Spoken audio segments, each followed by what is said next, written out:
Hi, this is Tom Clem. Hi, this is Steve Rossetto. Hi, this is Zell Bush.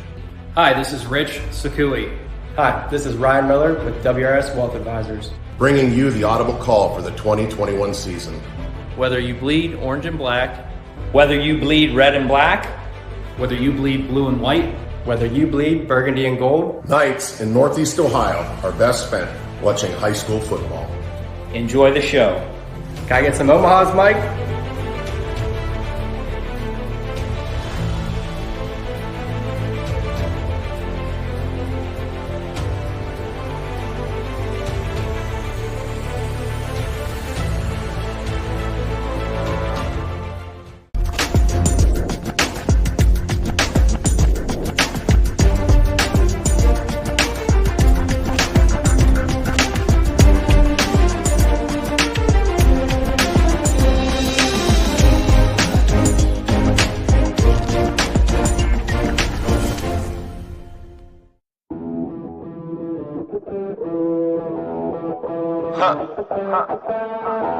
Welcome to Forever, man. Let's go. Come on. It's forever. No surrender. Yeah. You know that this right here forever. Go. And there will be no surrender. Now allow me to reintroduce myself. They call me J.O. A to the easy E-N. Know that we undefeated. Y'all are beneath them speeches trying to air a grievance. But his lines are overhead. Better check the air for clearance. Call the tower. This is our critic. He the heir apparent. Really, I've never been better. Legacy, this is forever. All the more times I've been severed. I'm raising the bar. You can go ahead and measure. Think about time for a toast. Time that we welcome to go. Yo, we're just leaving. I think about time that somebody go get on their coat. Come on. Here we go. You know that this right here forever. No surrender. It's forever. You know this right here forever. No surrender. It's forever. You know this right here forever.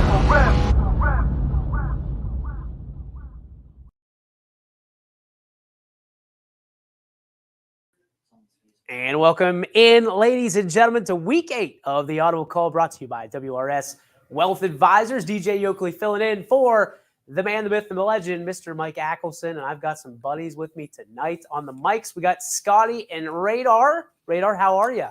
doing pretty good. Good, DJ, and I gotta say, really, I'm gonna be covering. Scotty and I got games covered. Covered 2 through 5, and I particularly the Cardinal Willie Warren Harding game, and I think really it's gonna be a real good game out at Mollenkopf Stadium with Dom O'Brien calling the game for us. A lot of good games out there for everybody to tune into tonight. If you want to jump onto your own and click the remote, quote unquote, on your own, all you need to do is go to ysnlive.com/live, and you can just go right up and down as you wish. All these games are completely free to you thanks to our sponsors. So is the Audible Call, thanks to the WRS Wealth Advisors. So again, thanks to Tommy and his crew for always supporting YSN. Lots of games on the docket tonight, 23 tonight to get to, and we're going to get you to each and every one of them throughout the evening. We're looking around right now. We got some games opening up in progress. Let's go to Champion Campbell real fast to get the night started. Here we go.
Here tonight for the Howland Tigers, 2 receivers out left.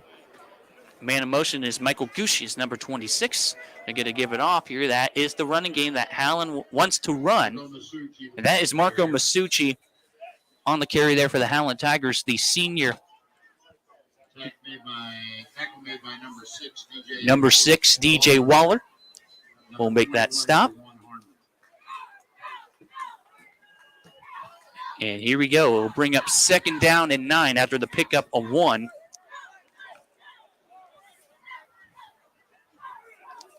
And we got 2 receivers out to the left side again. Nolan Rudelsill taking a long time here. Looks like a 5-man front this time around for the Cheney Cowboys. And they're going to give it off again. And good stop here by the Cowboys. Trying to spot his number. Looks like number 33 of the Cowboys there. Clifton Scott making that stop. The junior here for Cheney. And will bring up a 3rd down here for the Howland Tigers. So it is going to be a passing situation. But, you know, the Howland Tigers haven't really gotten a lot of passing yards over these past couple weeks. And Holstrom, the standout offensive running back there on the coverage for Carrollton. We'll talk about him more later on. Going back to Monroy, though, Jared, he's kind of stepped in as the lead back due to injury to junior Dominic Maniscalco. Monroy now has 18 carries on the year for 103 yards and a touchdown. And again, the last few weeks, he's seen an increase in play as Johnson's going to empty the backfield here on 2nd down and 10 and calls his own number. There goes Jackson Johnson to the 40-yard line. And it's going to be another 3rd and 1 situation here for Salem. I don't know. Judging by the 3rd and inches, maybe. They need the 41. Jackson Sims got a lot of room, and I don't think anyone's going to catch him. Sims across the 20, house call from 75 yards out. Steven Sims puts the Indians on the board early. A 75-yard touchdown run. He was bottled up for what looked like was going to only be a gain of 5. Spun out of a tackle, and it was wraps from there. No one was going to catch him. Sims showing off the speed on just the 3rd play from scrimmage. Put the ball in the air. Sort of the do-it-all player here on offense. But don't discredit Nick Vesey. I think he's one of the most physical runners in the conference. Speaking of conference, some good matchups, including a Garfield-Crestview score, which I will update you in a minute. I believe we had a score there. So here's a little keeper up the middle. It's going to be down past the 15. Let's see where they spot it. It's a little bit of a mosh pit for now. It's the 13-yard line as Sanders was on the carry for the Flashes. It's going to be 2nd down and 4.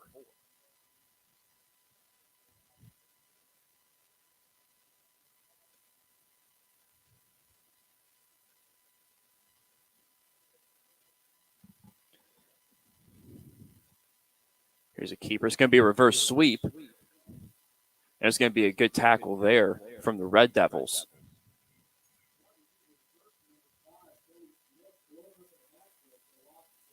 It's going to bring up 3rd and 5 for the Flashes now. Courtney, he gives it to Ogilvie, and he barrels his way straight up the middle. No signal. There it is. Touchdown, United. Well, they ran the kickoff back. It got called back, but it only took them 6 or 7 plays later, and United is on the board first. 70-yard drive to start things off here, and it's 6-0 Eagles. And that's not the start that I know Wellsville wanted.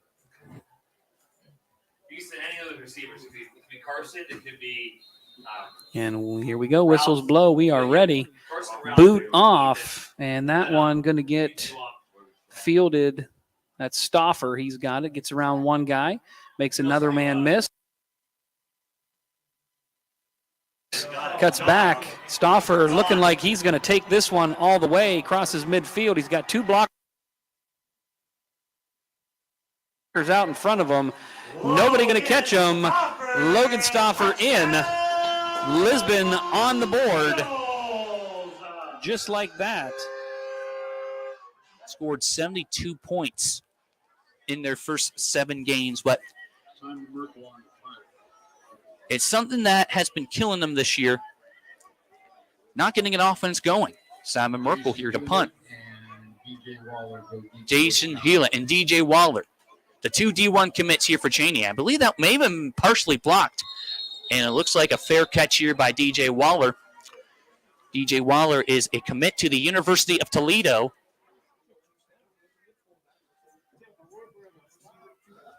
I formation. Guy in motion. Takes the handoff. Heads it up to Carcelli, and he's in. Touchdown, Springfield.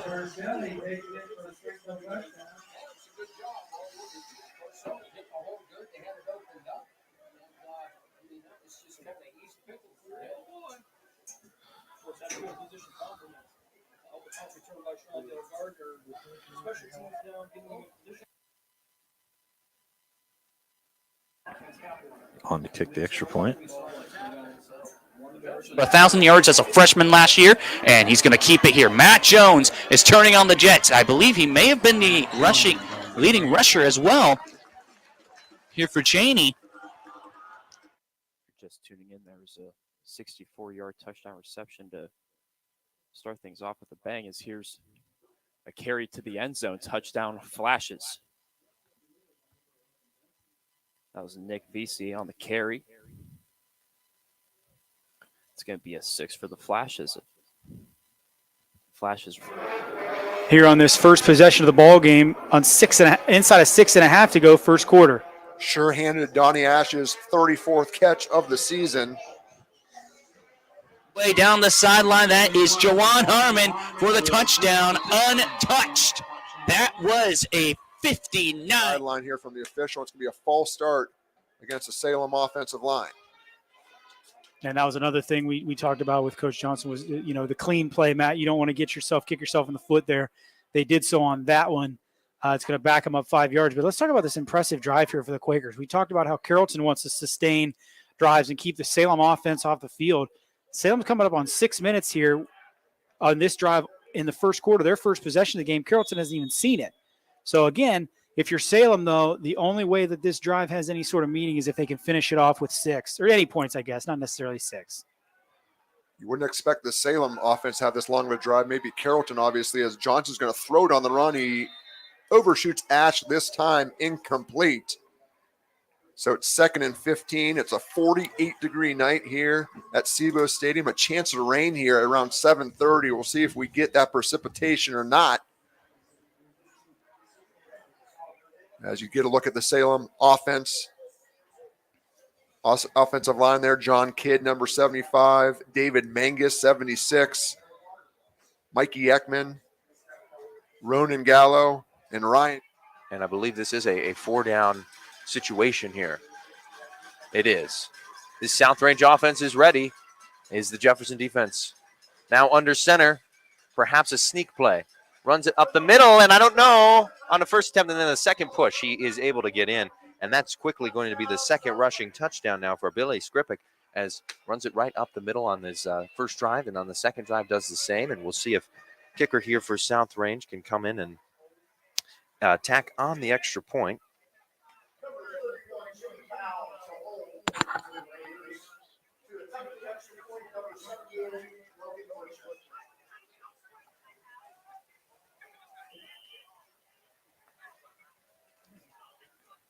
Burchek to kick. And a flag is thrown.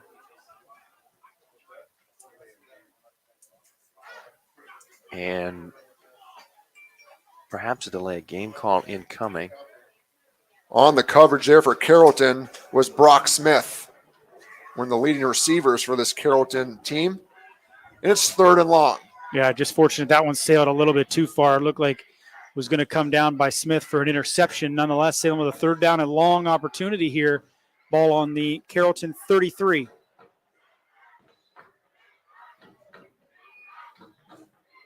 Blitz coming. Johnson gets it out to Monroy. Makes a couple guys miss. The freshman, Cletus Monroy, gets all the way down to the 10-yard line. A pickup of 23 yards into Salem first down. And there's that versatility we talked about by a lot of these guys, Matt. Monroy just on a swing pass out of the backfield, gets to the sideline, makes a cut, comes back inside, and then is able to get all the way down to the 10-yard line. So the Quakers pushing in the wrong direction now, or pushing in the wrong direction a moment ago, now in a good spot. Take a look at the replay here as Monroy does a nice job of getting to the middle of the field, making a couple guys miss, and setting his team up with a 1st and goal from the 10. The drive continues. Spinning upfield, and he's just going to maybe be a yard short of the first down, depending on where they mark it. And they're going to mark it that he just got the first down that time. Yes, they will. And the clock continues to tick over here, and they got to now reset the ball placement by the looks of it, and I think it might be a timeout. And yes, we do have actually an injured player on the field. And it looks to be Nathan Coots possibly. So we'll take it to a break right now. 3:31 left to go. It's a tie ball game. 0-0 here. Here for the Quaker drive as it continues now. Johnson has how many passing attempts now here on this drive? 11, and he has completed 6 of them. He's 6 of 11 for 54 yards. 6 of 11 on this long opening drive. Johnson going to tuck it and run, and he's going to get to about the 6-yard line. A late hit there by Zach Perazio. No call. It's 3rd and 5. Where are we up to play-wise, Jared? Need to get the calculator out here in this first drive. 11 plus 7 is 18, Matt. 18 plays. They've gone 70 yards. 19th play of the drive. 3rd and 5. Timeout, Ron Johnson. 2nd and 9. Sifke waits for the snap. He's going to take it. That is Stauffer taking it, driving down inside the 5, down to the 4. Inside the 5-yard line to the 4-yard line. Possibly. Just, of course, you're seeing if there's anything with concussion-like protocols now, as we learned from the NFL. Sanchez that time brought down immediately, only for about a gain of 2.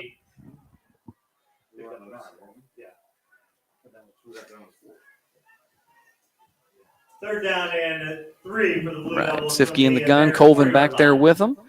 Daly out wide right, Stauffer wide left. Takes it, hands it off. Colvin takes it, puts his head down into the end zone. Hayden Colvin touchdown. Last night too. So they've been taking precaution. All the football experts here in high school have been taking precaution. There's a option play up the middle, touchdown from 5 yards. Linebackers getting all the tackles because that means they're getting to your second level. Yes. All right, going to bring up a 3rd, and I got them at 6. They got them at 7 on the board, but 3rd and 7 on the board here.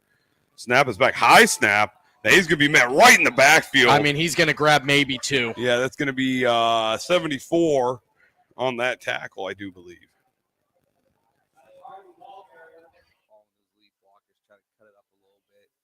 Got wrapped up by Lakeview for a game about 3.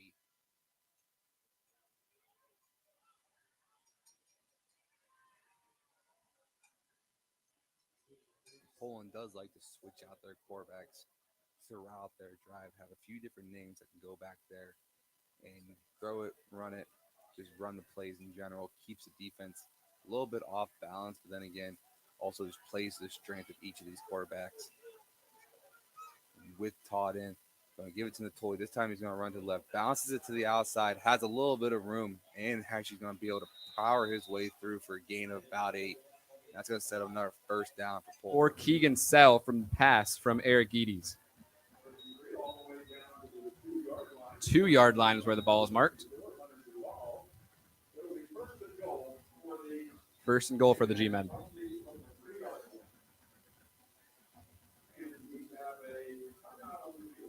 We have a timeout on the field. With their timeout, we're going to take one as well. We'll be right back with you all right after this. At Greenwood Chevrolet, we offer a worry-free experience for all our customers. From sales to financing and even service, we'll help build your perfect vehicle. And lock in your trade value while your vehicle is being built. No worries. We guarantee financing, regardless of your situation or credit history. No worries. And when your vehicle needs service, our award-winning team will get you back on the road. No worries. That's what going the extra mile means. Only at Greenwood Chevrolet. Over an excellent field position now. 47-yard line, where it'll be 1st and 10. Looks like Breger, or Radcliffe, excuse me, is limping a little bit on the side there. Yeah, he sure is. Wonder. Cold feet. You hope. The end zone.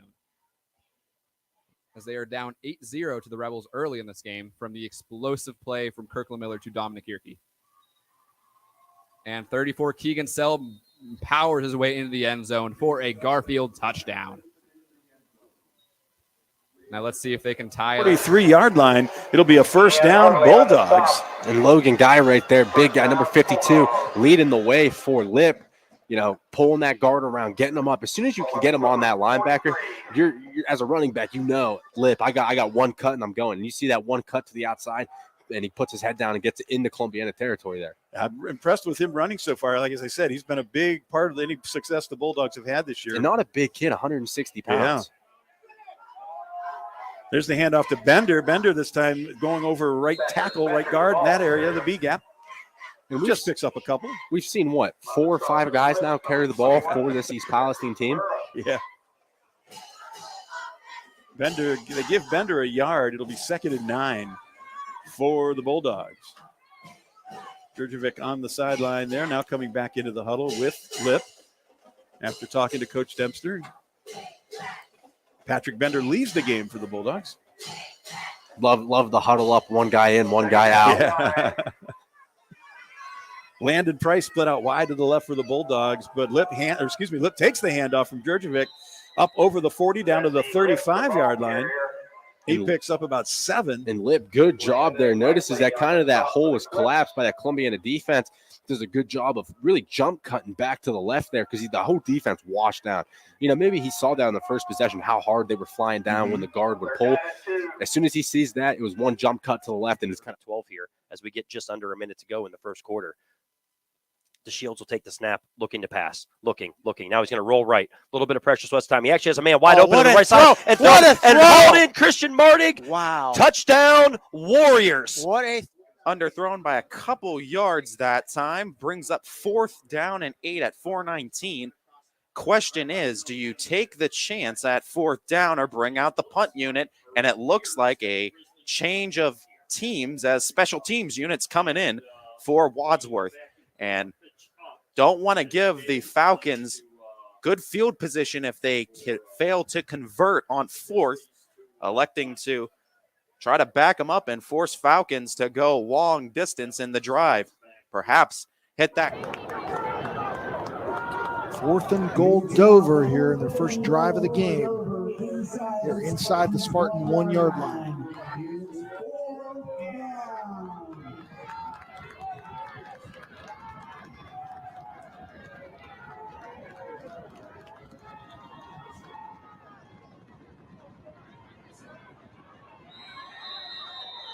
And Ham is into the end zone for the touchdown. Great push by the Dover.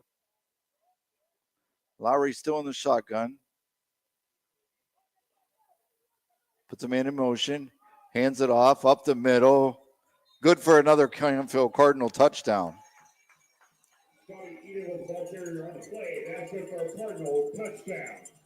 That was Scotty Eaton on the run to give the Cardinals an early 12-0 lead. Still 4:53 left in the first quarter.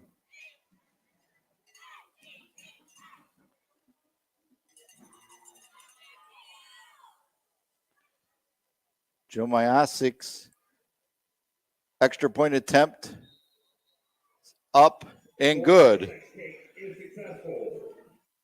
We'll be back after this short message. Dennis in the pistol. Once again, he's going to hand it off to his back, and it's going to be a corner and touchdown Devils. 3rd down, run the ball. Try to get 3-4 yards of carry to put yourself, in this field position, looking at a 4th and 1, But when you play behind the sticks, then you've got to elaborate your playbook. And this isn't an old East Palestine team by any stretch of the imagination. A couple older guys, but. Rosen split out to the left. Djurdjevic looking that way, but no, throws it underneath. And it's brought down at the 20-yard line by Liam Surjanovic, and that is number 80 for the Bulldogs. That's Noah McKay. The 6'1 junior makes the catch, but it's not quite enough for EP. They're going to look at a 4th and 1 situation there with the ball on the Columbiana 20. Something I hope that we see. Number 3. We got a first down a little bit more. That's a And touchdown. Touchdown for Kevin Castellano. Nice run on the left-hand side. He's quick little back. Yes.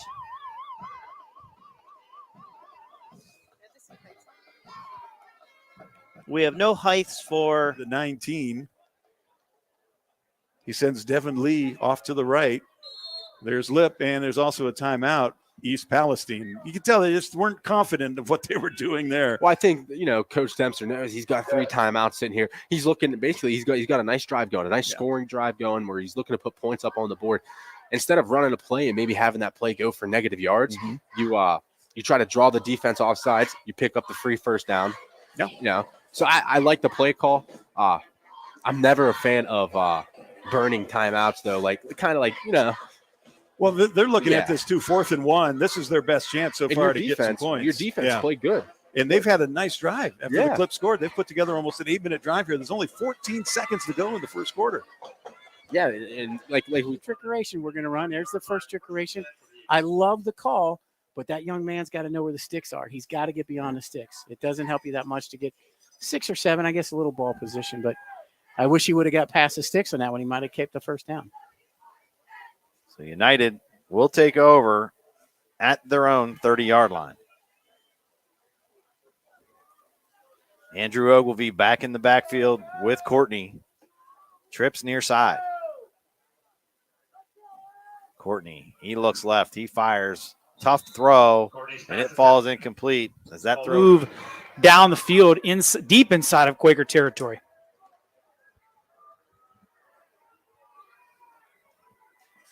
Carrollton's quarterback, by the way, is Caden Smith, and he's going to keep it for the first time here tonight.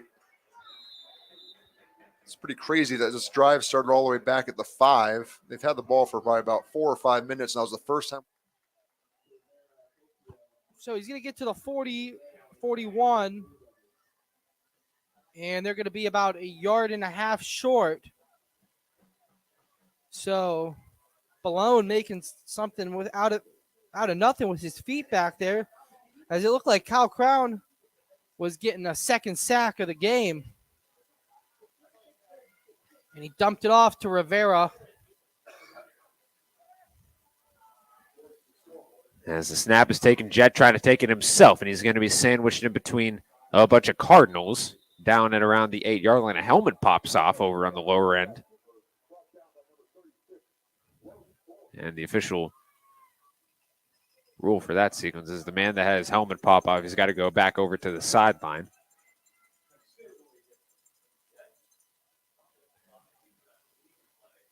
So that was Jet that had his helmet pop off on that sequence. So he's going to have to leave for one play, and we'll see what the Warren G. Harding Raiders can do here. 2:30 and counting. 2nd down and 9.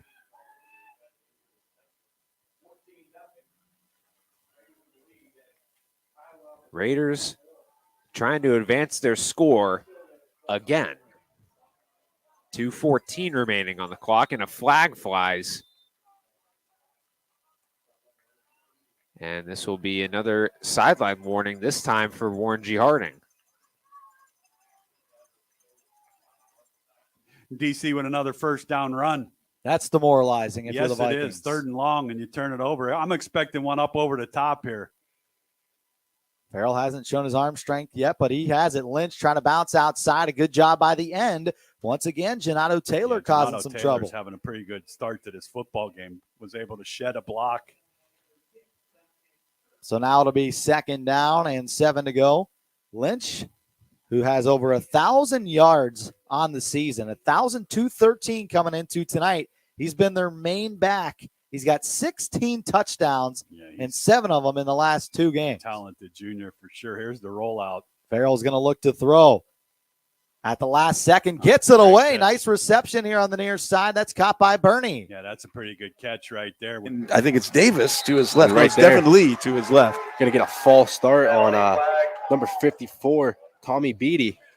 Wow, that's painful, man. Turn around, and the punt ends up paying off for Andy Hake's War Eagles as they force the turnover off Noah Perfetto, who had a great lane off of the right side. It was a great carry, but got caught up in some traffic, and one of those Valley Christian defenders just... Lehman, 6'1", 255, out wide to the right.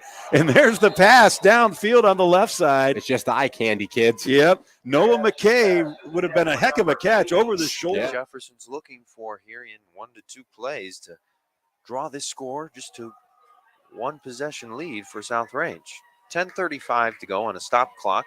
Play clock now trickling under 10 seconds, and Jefferson will have to be a little bit quick here at the line. Now under 5, 4, snaps it, gets it off, up the middle, awaiting a call. It's awfully close. They're going to say he's just short at the 1.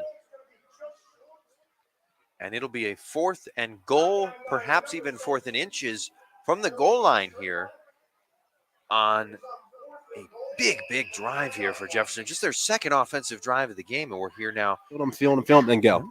That's it. But Kean Hartley does a good job of kind of sliding underneath of a block. Not 2 full drives of football.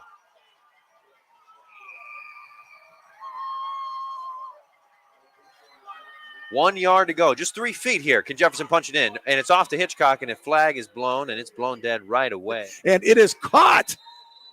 The ball is caught by Ryan Rosen. Despite great coverage from Coleman Bacon, he catches the ball, driven out of bounds. And let's see where it marks. It's not going to be a first down. They're going to give him about a 4-yard gain. It's going to be 4th and 2 now. The ball is on the Clipper 11-yard line. So now, once again, looking at what do you say, 4th and about 2.5, 3 yards? Yeah, almost 3, 2.5. So what do you do here if you're Powell? Keep it. Sifke going to walk in. But they're going to throw it. Djurjevic drops, rolls to his right again. He's looking into the end zone, lays it out there. It's up in the air, and nobody catches it. It's overthrown. He overthrows Patrick Bender, Landon Price, and Jesse Lipp all back there, but it wasn't able to connect with anybody. Great coverage for the Clips. Bacon was back there along with Seth Spooner and Spencer Pruitt back there as well. So the Clips hold the Bulldogs, and they will take over now, 1st and 10 on their own 11-yard line. Yeah, I'm not sure that play call was Robert Smith. And now that will set up a 4th down and about 9 to go. And here comes the punt unit. Yeah, so the penalty takes the Irish out of an opportunity. They're going to go ahead, and Zerbrug will keep it this time on a quarterback keeper. Right up the middle. West Branch ready for it and stops them after a gain of about 2. It's a nice job there. Yeah, that so time. At least made an adjustment there. Yeah. Got a little bit of a run stop, but we'll see what happens when they go back to Davis. And with his speed and ability to get to the outside, obviously just extremely dangerous. And you have to be able to contain those edges, or it's going to be a long night. Yeah, and I think for West Branch, try and get Alliance in those maybe 2nd, 3rd, and long situations where you almost feel like they kind of have to pass the football. Yeah, agreed. You really want to get those stops on 1st and 2nd down. Now Alliance sets up strong to the left, and they're going to go that way where Zerbrug. And he's got some room to run, but then West Branch comes through, bounces out to the left side, across the 10 to 5, inside touchdown. Zerbrug takes it all the way in as they got to the left side. It looks like coach was looking for a single back. Rourke under center. Guys in motion, lines up just left to left tackle. Hand up the middle of Carcelli, and I think Carcelli got the first down. So it's going to be 1st and goal, Tigers. Tigers trying to get in an end zone.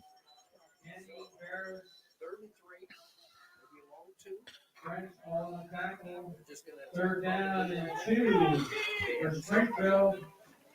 Third down.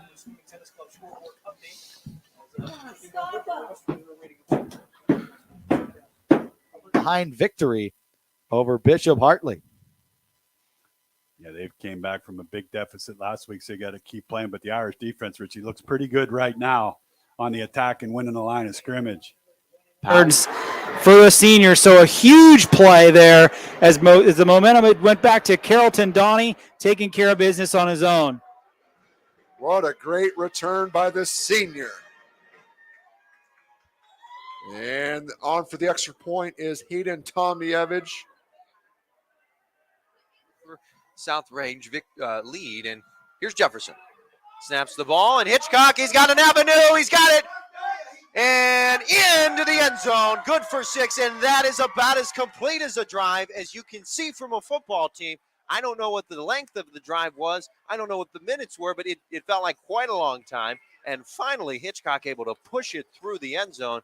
Good for 6. And now we will just see if Yerish here can kick through the extra point, making things 7-14. And Jefferson is right in this game against these juggernauted South Range Red Raiders. Bozard.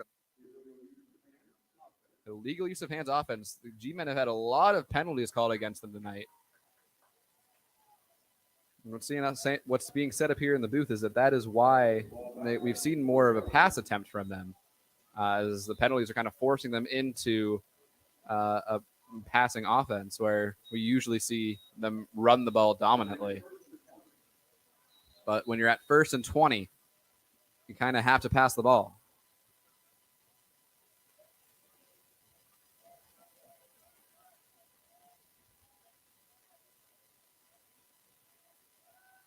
G-men in motion.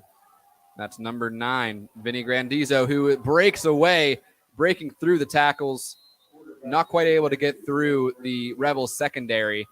I believe that was Bryce Blower. No, Spencer Klein with the tackle. He was able to save the touchdown. Again, that was I don't remember if that was number 7 or number 9. It's either Eric Gides or Vinny Grandizio. Regardless, a huge run to flop the field for the G-men. And number 33, Carter Bates, rushing for a first down and plenty more. Trying to power his way closer to the end zone. Flag thrown after the play. You know how it's gotten away from it. Guido with the ball, rolling to his right. Samar in front of him. Joe just going to pick it up and run it in the end zone. Let's see if he makes the turn, and he does. Touchdown, Joe Guido. Columbiana up 13-0. 10-12 here in the second quarter.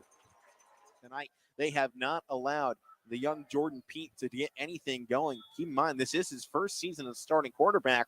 And last year, this Southern defense picked apart a multi-year starter in Joey Bautista for this Valley Christian squad. Got multiple interceptions on him. This is the first time this game's been played here in Salineville. Just the third ever matchup between these two. As we will have a timeout taken by the visitors, and we'll step aside. Every customer has a story, an agreement. Now, the clap of the hands, but the quick check off again, looking for potential offside. Handoff that time. Figure a nice blocking by Wadsworth initially, but Falcons able to get in on the tackle after a gain of a few on first. Actually, 5 yards gain. Good gain actually for Wadsworth on that. 2nd down and 5, 29-yard line. So spotting the football a little bit further. Fisher on 2nd and 5. Again, back to that run game. Flag came in immediately. We'll have to see where this is going to go against. Anytime it's near the line, though, you think a holding call might be imminent on the offense. We'll see, though. Head referee going to make the call.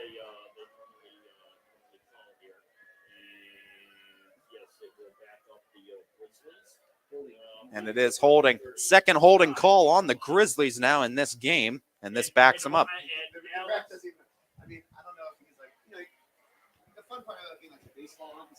So that now is going to back the Grizzlies up, back behind the original line of scrimmage. Now at the 36, 2nd down and 12. Coming up for Wadsworth. Trips for formation out to the right, single receiver out left, near side of the field. That's Davis 9. Figure sits at the right hip of Fisher. Keeps it himself, and he's taken down in the backfield. And there was just no offensive line on that one. There was too many blue shirts. There's nothing he could do. For him, Wassel before him. Davion Daniels, of course, Cam Rezatar, both very capable runners of the football. They can throw it a little bit as well. Hendricks is more of a thrower, but he's going to have to use the legs here tonight. Hendricks give to Wilcox. Nowhere to run. This Girard defensive unit is just screaming downhill right now, not respecting the pass at all of the Hubbard Eagles. And I take Fisher fakes the handoff, goes out to the right. Nice tackle coming in. Cam Smith, Iowa State defensive back commit, makes a heck of a tackle. 2nd and goal from the 5.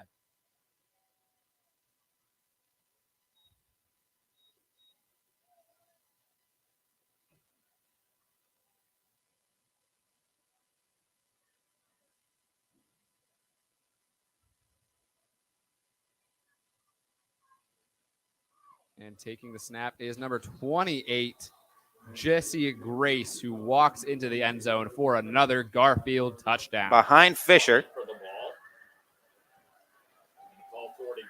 Handoff to Figure. Figure changes the momentum, gets pushed back on the tackle, and out of bounds he goes. Inside the 15. Ball. Stay ahead of the sticks. So running the football between the tackles has yet to be a problem tonight for Wellsville. Big stand by the Eagles right there. They take over with 9:32 to go in the half. And the Eagles have got to tighten that up. If they're going to be in the playoffs, they've got to tighten up between the tackles defensively. Courtney, he hands off. That's Berger, and Berger breaks it, 40. He's across the 50, 40, 35, 30, being chased down by Greathouse, and Greathouse catches him down at the 12-yard line. Just a great run. Great job by the offensive line of United. Opened up a huge hole. Caught Wellsville on a little stagger press on the outside. Down into the red zone. Go the Crimson Tornadoes. 1st and 10 go.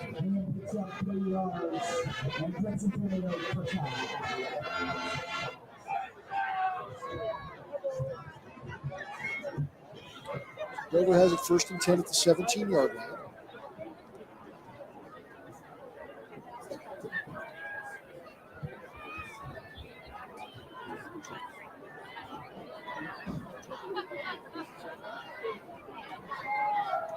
Give it to Barton. On the far sideline. Way lots of shoe there. Watkins said, "Thank you very much." Wellsville's got a little life. And Wellsville's got the ball back. Wellsville's got the ball back. Stopping United. Big drive this time. They're going to take over at their own 14. What a break for Wellsville after the big run by Berger. Had them set up for business. My goodness, what a play there.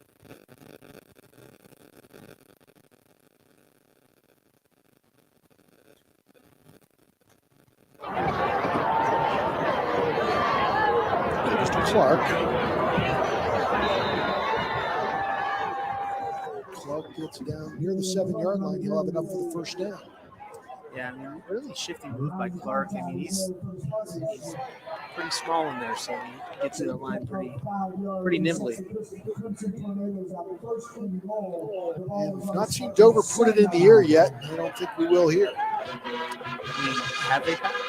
I believe so. They've been able to give it to the receiver on a jet sweep. Moving the ball on the ground.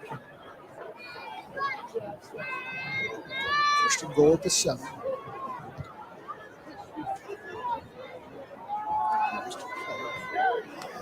It's going to be stacked up right at the 5-yard line, so we'll get 2. Great pursuit there by Mahood. Yeah, this is where the Boardman defense has tightened all year long. They have. They've done a nice job. I mean, what are you going to do on 4th and inches at the goal line? You know, you have a 6'3" cornerback. They had good penetration into the goal line too. So this is where you got to keep them shy of that and see what else they have up their sleeves. 2nd and goal for the Crimson Tornado at the 5-yard line. Barton carry this Barton, and Barton will be tackled inside the 2. It'll set up a 3rd and goal. Jared Mahood on the tackle for the Dover. Dover running a lot of counter plays, which is worked for them up the middle for the most part tonight.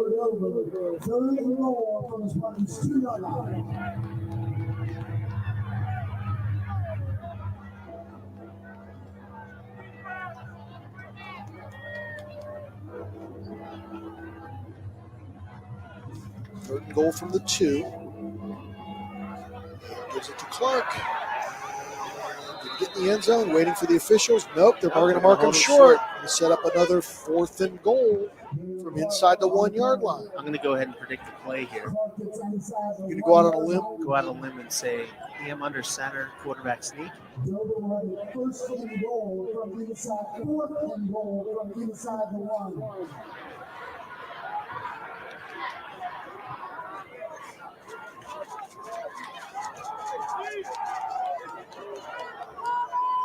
Very near the goal line there. And I think we're going to see him again. But before we see that, we're going to see a timeout from Boardman coach DJ Dodo. Been a long time since the offense has been out there. Sims looking to keep it.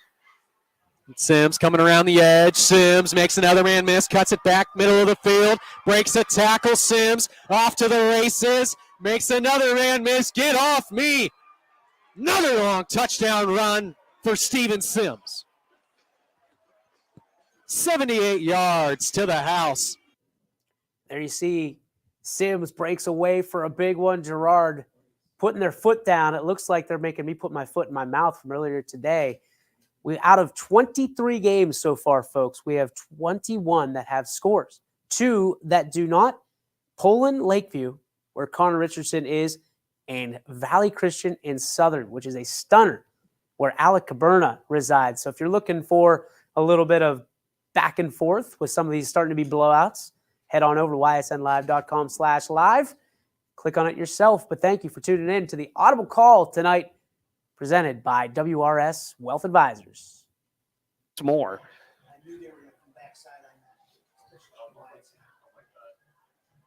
Now we have a extra point kick coming here.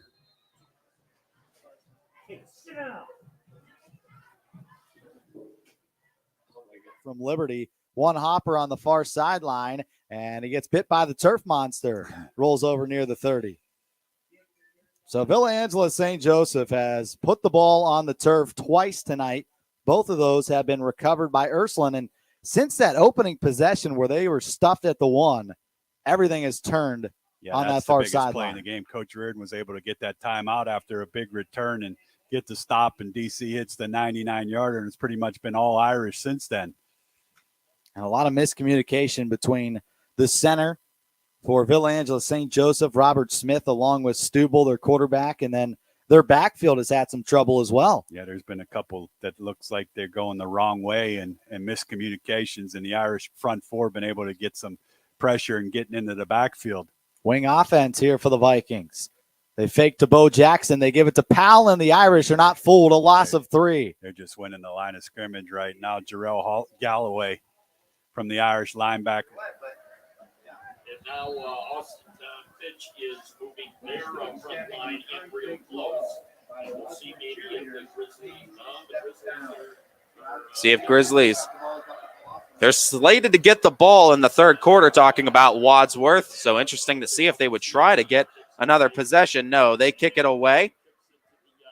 The bounce grabbed by Dan Evans III. Dan Evans has some space to run, stays on his feet. Evans III, open green in front of him. Coast to coast. Special teams return. Touchdown. DE3 with an immediate response.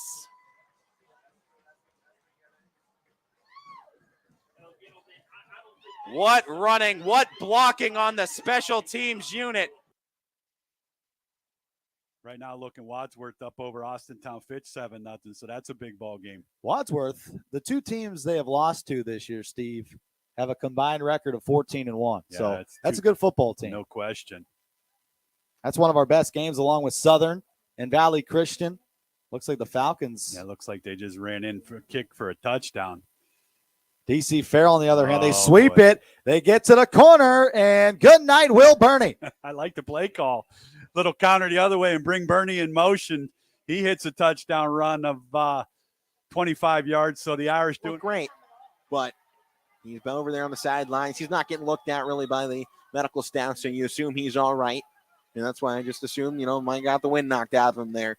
As he's going up against some big boys, you're going to get those shots tonight. And you just have to keep punching to them all night long. 8 minutes to go. 1st and 5 for Southern.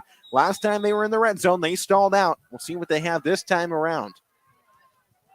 They're going to send 2 wideouts to the left, 1 to the right, and a pretty much goal line formation as X-Line going to try and push, and he's not going to get it this time around as Valley gets back in there to put an end to that run before it even got started. I think Alfred Coward and John.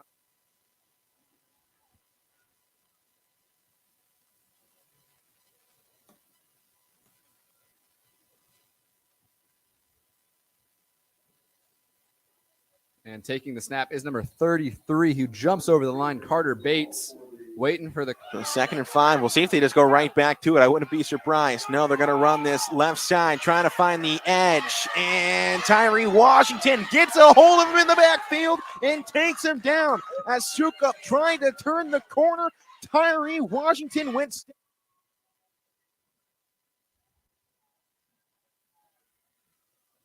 And the G-men looking to power this into the end zone. If they don't get it here, they're going to try again. And there it is, number 34, Keegan.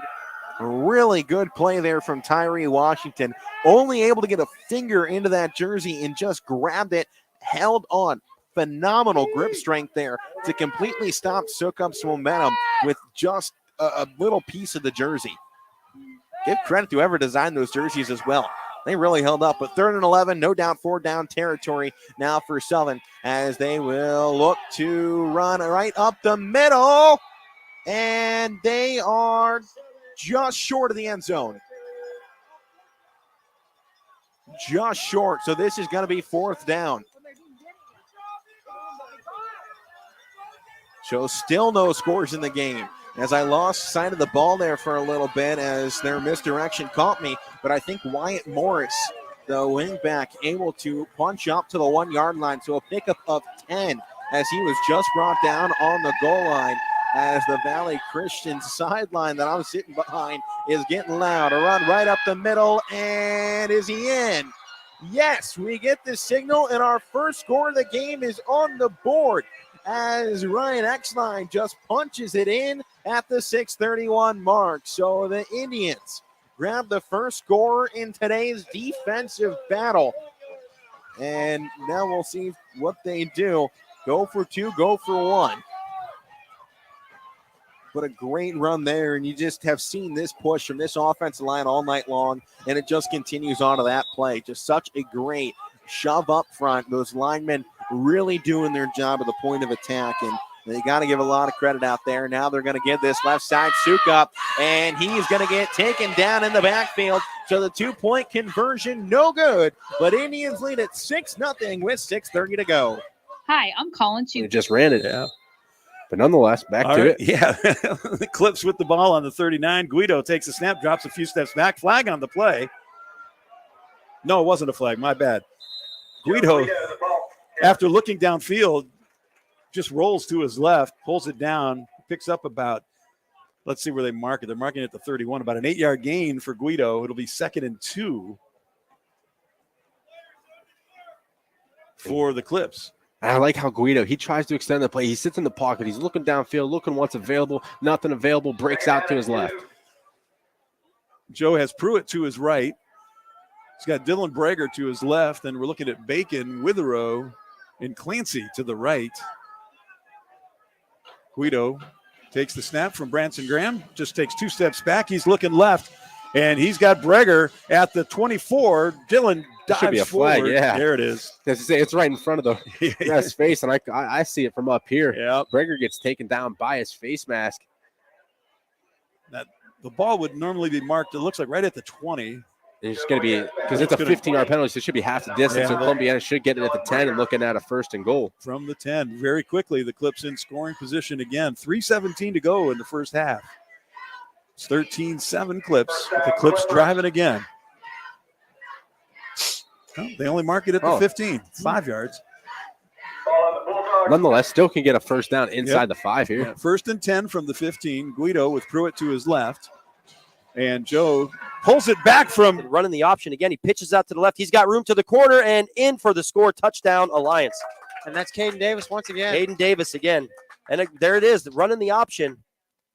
Going back to the days of yore with the option play, but boy, they have it working well. They really do. And they've run it a couple of times here Their tonight. coaching change. Their head coach stepped down this past week. And that's a one-sided affair down along the river here tonight as the Warriors rush for 2 yards on. For the Clips, 2:32 to go in the half. Clock is running.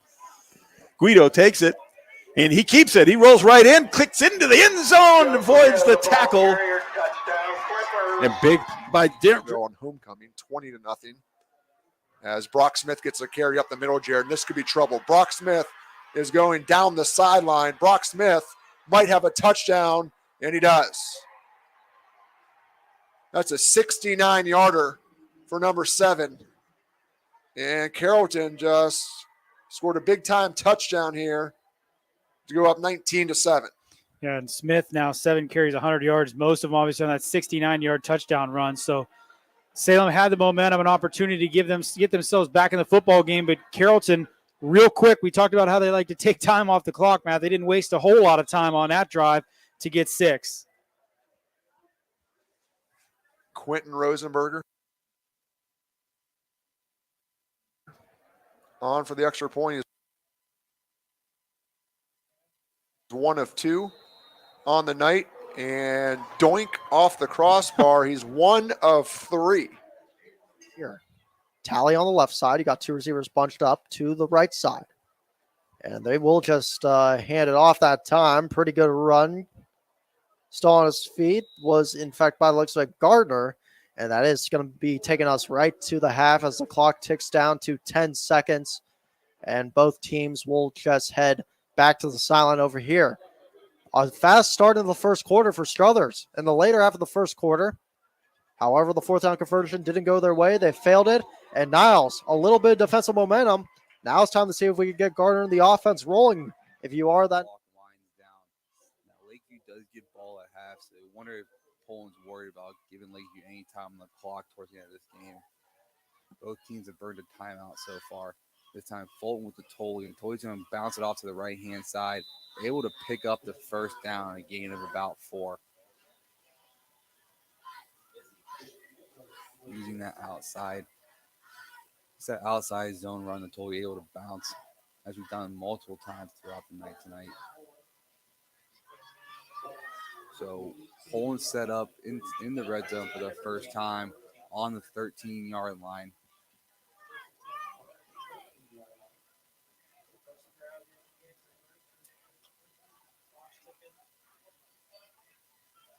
Looks like Fulton's coming in at quarterback. This time, broke the huddle with 12 men. At least that's what I want to say the call is. And Poland's head coach is arguing, and that is going to be 12 men on the field when they broke the huddle. Back Poland up 5 on the play.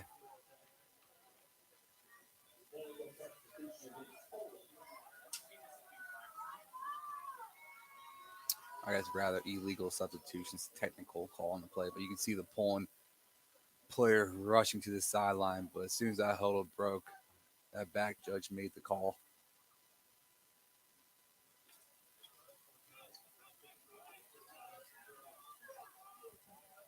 So just under 3 minutes left in this first half. Poland now backed up, set up 1st and 15. Fulton with Natoli in the backfield, 2 receivers to the bottom.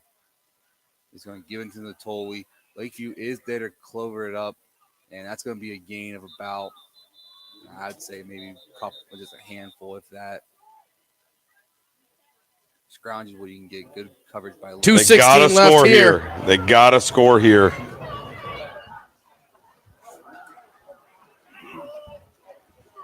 And Zeke Lucas is going to take that handoff and be brought down by going to have another a host of defenders. Quarterback using the keeps, following his block as well, and Natoli just being the main rusher in that backfield. The second, about 13 on the play, 14.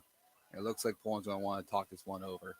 So with 2:05 left in the first half, Poland again driving down football. It's an offense that hasn't had to face this kind of adversity all season long. You look down just every game, yardage wise, 484 against Columbiana, 300 against Latonia. They haven't had a game under 275 yards all season long, and now you're coming here today and you're struggling to even hit 75 in the first half. It's going to be frustrating, and what's going to end up coming out of this is Andy Hake's really going to on the 27-yard line. Cardinal Mooney trying to get a move on here.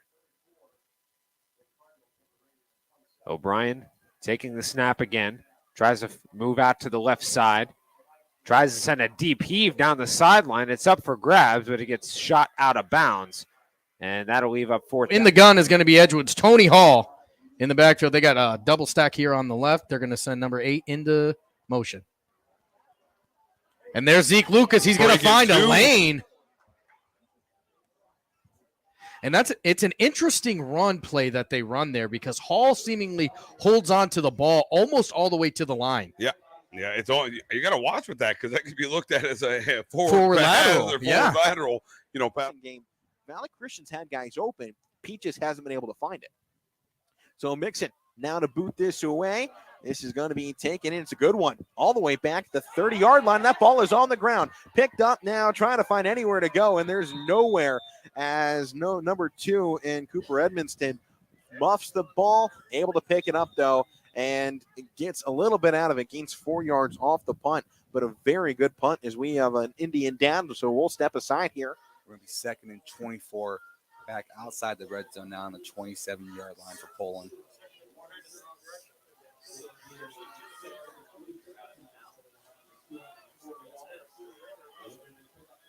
So it looks like Fulton's still at quarterback this time.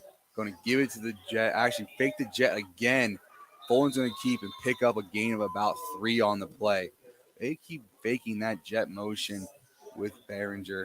And I've only seen him given to maybe once or twice. Like having Fulton pull the ball and run up the, you want to call it the A gap or B gap, whichever gap it is inside. And that time, Lakeview able to stay home again. Wasn't fooled by the jet. And with the weather tonight, we saw earlier, going to be very tough to try to throw the ball. Johnson, low snap. Swiger does a nice job picking up the blitz. It's a trick play. Davison gets it to Swiger, and the Quakers get a first down. Nicely done. Nicely executed. A hook and ladder. Davison to Swiger, and the Quakers convert. It's a play I saw in practice. Saw them run yesterday in practice, Matt. Ross just goes out about 10 yards, turns around, and then Caden comes around from the opposite side of the formation. Nice little pitch there. So a beautiful time to run that one for the Quakers to get down inside of the 40-yard line now.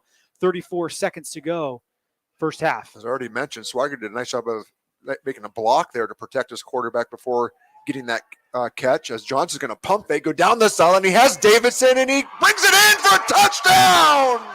Ross Davidson makes a no. Sending the house after him. He lets it go downfield. Can he get it done? No way. Oh my. Hey, that's interference. Uh-oh. Yes, it is. And that's a spot foul. Yeah. So it's a 15 from the line. Never mind. Here on this 3rd and 23 now. So Genova comes back in at quarterback. Going to look like they're going to attempt to throw the ball. And has a good ball in the hitch, but just sails a little bit too high. Now it's going to be 4th down with 52 seconds left. And for Poland, we'll see what type of decision they make here on the play. Tough decision. Here you're looking 26-yard line, looking about like over 40-yard field goal. But then again, your first down marker's down back at the 4. This is a blown-up drive for Poland. Was able to get into the red zone.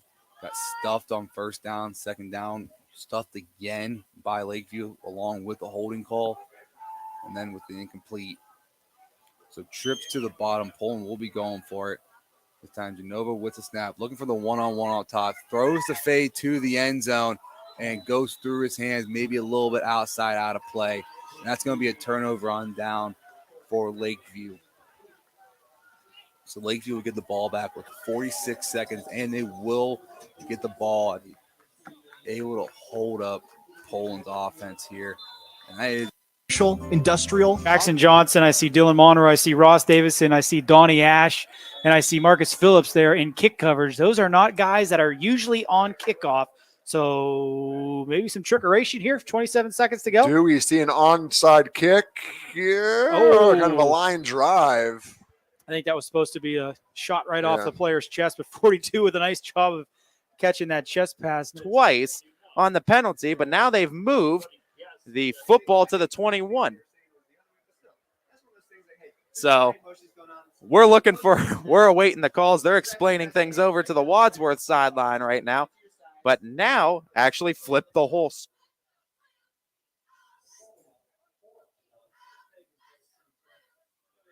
Looks like they're going to need to run one more play here before the end of half.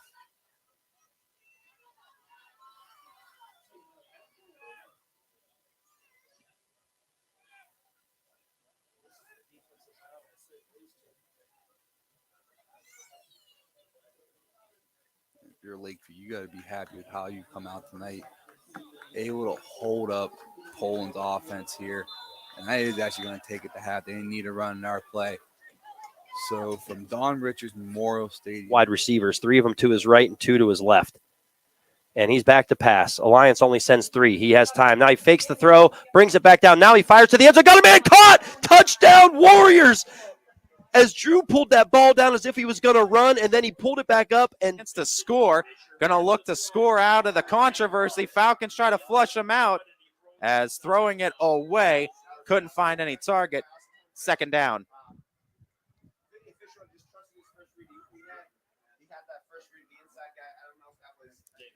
21-yard line, second down and 10 for Wadsworth. 37 seconds remaining in half number 1.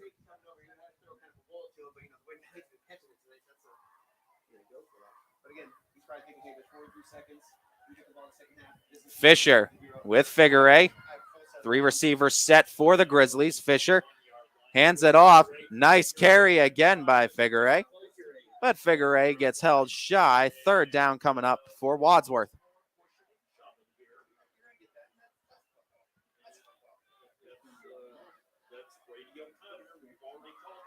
19 seconds and ticking. Wadsworth looking to get a final score before the half. Fisher looking to dial it up, pointing on the field, now getting chased out as flags coming in. If he can't get back out there, also a big loss to their passing game as well. But now 2nd and 10, minute 23 to go till halftime. And we'll see what the play call is now. They showed their hand. They threw the football. Now it looks like they're going to come right back into the wing T offense and run this. Double reverse, goes left side. Shukuk trying to get anywhere. Does get a late push as well. He gets a third push in there as he's going to bring this up to the 25-yard line. And now I believe we're going to have a Southern timeout, so we're going to step aside on 3rd down. We are Kent State in the Valley. Start and finish. For Wadsworth, and they're backed behind the initial chains. So after figuring that one out, we're at 13-7. Grizzlies in the lead. 3rd and 22.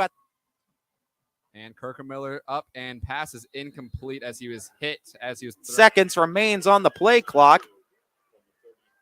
The snap, Fisher looking for a big 3rd down conversion. Throw over the middle, and it's incomplete. 4th down and 22 to go as Fisher and the Grizzlies going to have to make a decision now on what they want to do. 4th down in their own territory, but likely going to go for it, you would think, as 8 seconds remain on the clock. Try to get a free play. I mean, you turn it over to Fitch. The biggest key, though, if you are Grizzlies, they are going to take the timeout to talk it over. You want to make sure that you burn all the clock away. So before you fire that ball away, you want to make sure there's roughly like 2 seconds left on the clock. With that, you don't want to leave Fitch with any time because then you give the Falcons a chance to take a shot in their own right. We'll be back with the last play of the half right after this on YSNLive.com. Action looking deep towards the end zone. And that going to be another overthrow, as we are still yet to see a completion tonight. And that was third down. So now you wonder, fourth down, a minute 4. Your defense has held great. Now, what are you going to try and do with one more play? Runs have been the only thing that worked. And on 4 yards to gain right now on fourth down, I would probably say try and run the football, get the first down, and call another timeout. And you'll have about 55 seconds to drop a couple more plays and give yourselves a chance. So I don't think you're likely going to see a pass on this play. However, they do come out in the shotgun. They typically throw out of this, and they will again. And X-Line gets hit as he throws, and this is intercepted by Valley Christian. Does he hold on? I think we're waiting to see, but I think they're going to say he does. So our first completion of the day comes for an interception. The thing about this is Southern's trying to say this is incomplete. It doesn't matter. Even if it was, it's actually better for Valley Christian if this is incomplete, because then it's a turnover on downs and Valley's offense has the ball regardless of what happened on that. In the third quarter, but you question if Fitch is going to try something on offense or take the knee and try to just take the score for what it is into the halftime locker room. Well, we have one of these goofy plays, goofy formations here, and Wadsworth has. All you gotta do is stay back. As Deshaun Vaughn. And whistle's going to be blown, and the final timeout taken by Wadsworth. Wadsworth now left with none. Fitch with the single timeout. It's 13-7 Grizzlies. Fitch going to talk things over, and questionable to see if they're going to try to snap it, get a playoff, or take the knee. Chance for the Falcons to get a lead before halftime if they can pull off some trickery and get a big playoff. But Grizzlies are slated to get the ball in the third quarter and can extend their lead. The difference in this game, while the scoring drives, has taking it in for the first touchdown as the quarterback Stack checked in for Fisher and kept it. Falcons immediately responded. Dan Evans III on a touchdown return on the kickoff immediately following the touchdown from Wadsworth, tied things up at 7. And then the touchdown pass from Luke Fisher, missed extra point, is the difference in this game right now. Vaughn takes the snap. Vaughn rolls out to his right. Vaughn tosses it to Ely. Ely has some open yardage on the sideline, but he gets pushed out of bounds as time rolls off. As 13-7 is the halftime score for Wadsworth. They'll be slated to get the ball out of the half as well. Falcons. The Cardinal Pride Marching Band. The Cardinal Pride Marching Band is under the direction of Kyle O'Donnell, James Holden, and Michael Fay, and assisted by flag line instructor Rachel Turner and percussion instructor Dylan Polak. The band is under the field command of junior drum major Emily Hato and senior drum major Ryan Lamb. All right, welcome back into the studio here in East Palestine at YSN World Headquarters. DJ Yokley with you. Hope you're enjoying your night full of football all over the Valley. 23 games we have for you tonight, and we got some scorers, the majority at halftime. I want to send our well wishes to Mike Ackelson, who obviously typically he's the guy that's giving you all of this. But what a great job we've had with our whole crew here. Quinn and E and Anthony and B. We got Gary Nitz in the house. And, of course, we have the one, the only, the Radar, and, of course, Scotty Mincher as well. The behind-the-scenes folks, Dave O'Malley and Brian Scott also. Brian, especially, another rough night to start the night off on the back end of the website. So thank you for your patience. Let's get to some scores around the area. 13-7 Wadsworth over Fitch. We've got Chagrin Falls with a 14-8 lead over Edgewood. Indian Creek not holding up the Beaver Local. The Beavs 28-6 to this point. Struthers keeping Niles blanked 13-0. We got Canfield 34 East nothing to this point. Garfield all over Crestview, who started the game on a roll. It's 35-8 over in Columbiana. Then we have South Range 28 over Jefferson 7. We got Newton Falls and Liberty still deadlocked at 0 to our count. We got Camel and Champion. Camel out in front, 14-7. The Red Devils playing some inspired football here tonight. Dover with a 1-touchdown lead over Boardman at the half. Then we got Leetonia trailing big in the Spaghetti Bowl. Lisbon 33, Leetonia 0. Ursuline all over Villa Angela St. Joe's, 33-0 as well there. Then we got Canton Central Catholic in East Liverpool. We don't have a score on that one yet, so if you don't mind, tweet us a score. 35-0 Tri-C. Okay, so we do have a. Thank you very much, guys. Appreciate that. Lowville all over McDonald, 29-0. Then we got West Branch, 21-14 lead over Alliance. That is a big-time game in the EBC. Orange and Perry, we're still showing no score on that one. If you have a score, send us that as soon as possible. We appreciate it. Send it to our Twitter account. Anthony is actively checking that out. Carrollton with a 19-14 lead over Salem at the moment. East Palestine trailing Columbiana in the game, 19-7. Louisville coming up short right now against Canton Glen Oak, 14-7. Valley Christian and Southern, we got a tight one, 6-0. Indians right now at home, as that one is, I think, at halftime or getting close to it. So we have Cardinal Mooney trailing Warren Harding, 17-0 on the road. Mineral Ridge, 41-8 over Sebring right now. Harrison Central and Edison, no score to report right now. Jackson Milton and Waterloo, no score to report. Cheney and Howland. The Cowboys out to a 28-0 lead over the Tigers. Hubbard is trailing Girard 28-0. The Indians coming to play tonight, ladies and gentlemen. Springfield, 7-0 over Reserve. You've got Wellsville trailing United 27-0. Fairport Harbor 15, Wyndham 14 at the moment. Poland and Lakeview 0-0 out there. And that's really all the scores we have to report. We're going to send it back to the bands right now. Back in a little bit right here on the Audible Call.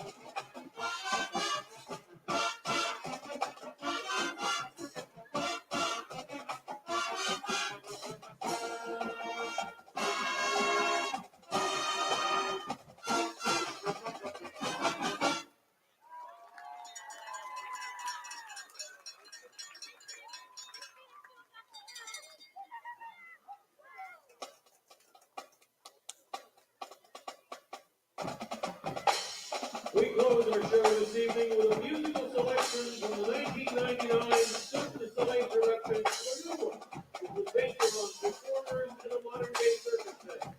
Inspired by the various acrobatic feats found within the show, we present our final number, aptly named Distorted.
joining the voice of the Cardinals Pride, thanking you, our audience this evening, for all your enthusiastic support.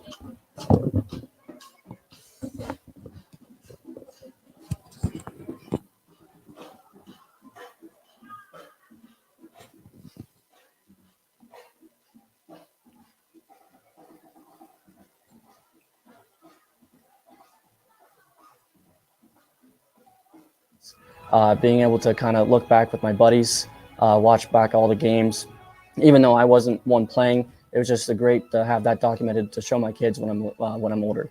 And it's just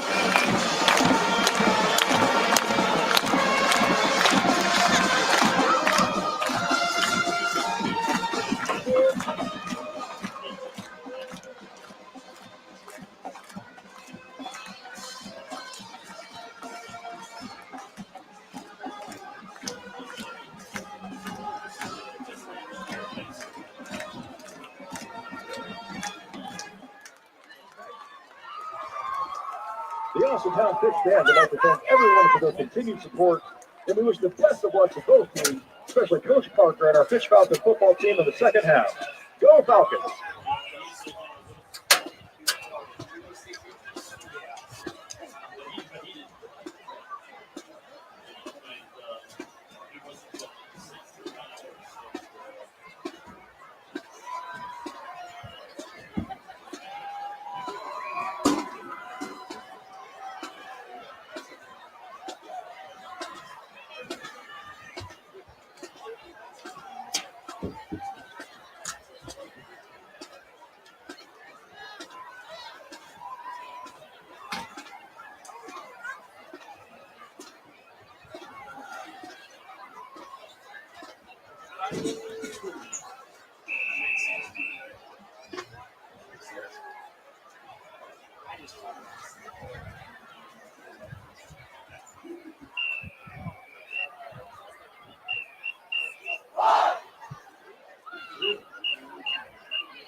Now, under the direction of Dana Albrecht Meyer, Sam Steele, student teacher Jonas Scott, percussion director Brian Lilly, and percussion tech David Stelzer, color guard directors Vanessa Lloyd and Jessica Courtson. This is the 2022 Wadsworth High School Marching Band. On the field, the band is led by drum majors Ada Wagner, Colin Lauren, and Anna Wallace.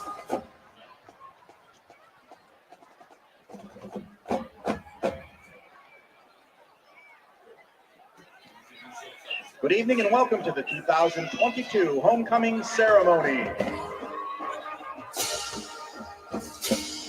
The first attendant is Miss Lexi Dunn. Lexi is the daughter of Jeff and Vicki Dunn. She plays on the high school tennis team and the track team and is a member of the National Honor Society. After high school, Lexi plans on attending Tri-C, major in cardiovascular sonography. Lexi is escorted by Mr. Luke Ramsire. Luke is the son of Dean and Julia Ramsire. Luke is on the Huddle football team, participates in track and field, and is a member of Huddle.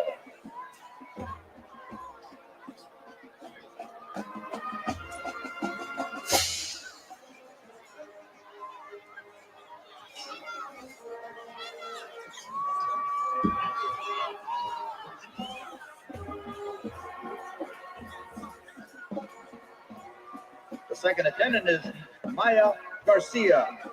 She's the student body president, the varsity volleyball captain, and a member of Medina County Teen Court. After high school, Maya plans on participating in an accelerated law program in hopes of becoming a family lawyer. Maya is escorted by Mr. Solomon Callahan. Solomon is the son of Scott and Marisa Callahan. He is the senior class president, plays on the varsity baseball team, and is the captain of the varsity basketball team. After high school, Solomon will be attending Wright State University on a full athletic scholarship. He will play basketball for the Raiders and major in business. The third attendant is Miss Emma Tibbetts. Emma is the daughter of Robert and Christy Tibbetts. She is a member of the high school band, participates in choir, and performs with the Winter Guard. He is also a member of the high school tennis team. After high school, Emma plans to attend college and major in history. Emma is escorted by Mr. Benny Miller. Benny is the son of Jim and Lori Miller. He runs on the cross-country team, is a member of the lacrosse team, and participates in choir and drama. After high school, Benny plans to major in early childhood education at Penn State University.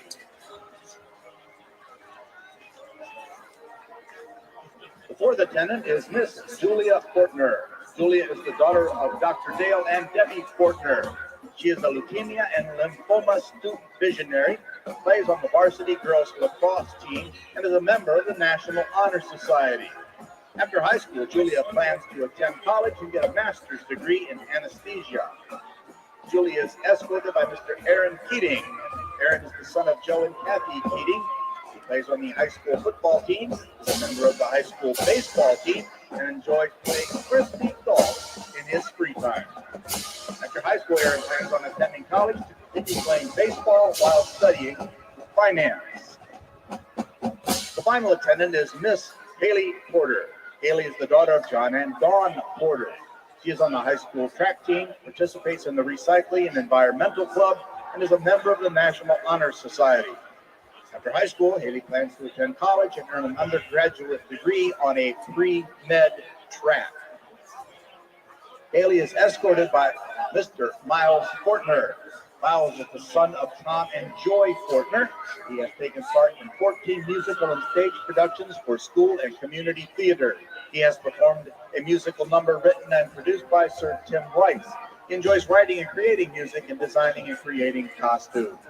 After high school, Miles wants to pursue vocal and music studies with a minor in music business and an emphasis in songwriting and producing. To present the crown is last year's queen, Allie McCall. She is currently attending Slippery Rock University for exercise science. She is a member of the Honors College and Health and Wellness Subcommittee. She plans to pursue a doctorate in physical therapy and become a pediatric physical therapist.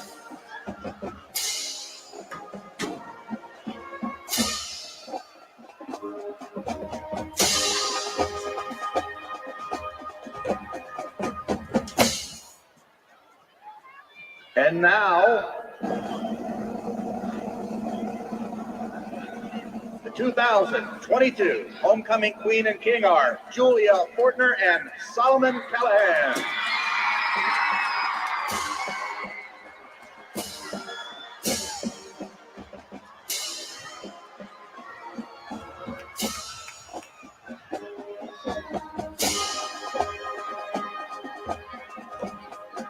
Congratulations to our King and Queen, and congratulations to everyone on the homecoming court. You've been recognized by your classmates and teachers as exceptional young people.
Let's do it!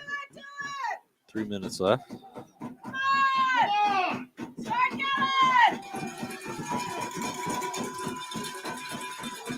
3rd and 5. Press box shake.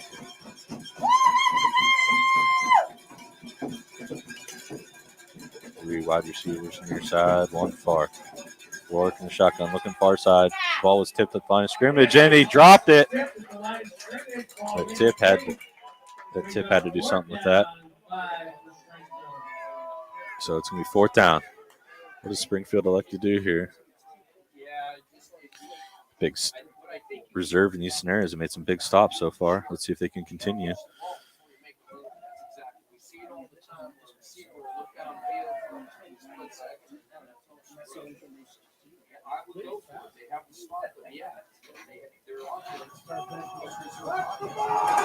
Fourth down, folks. Here we go. 3 wide receivers near side, 1 far, running back to the near side. Rorik, shotgun. Rorik looking near side. Got 3 guys. He caught it at the first down. Is it a first down or is he just shy? That is a big 4th down stop. Reserve saying they're short. Springfield saying they got it.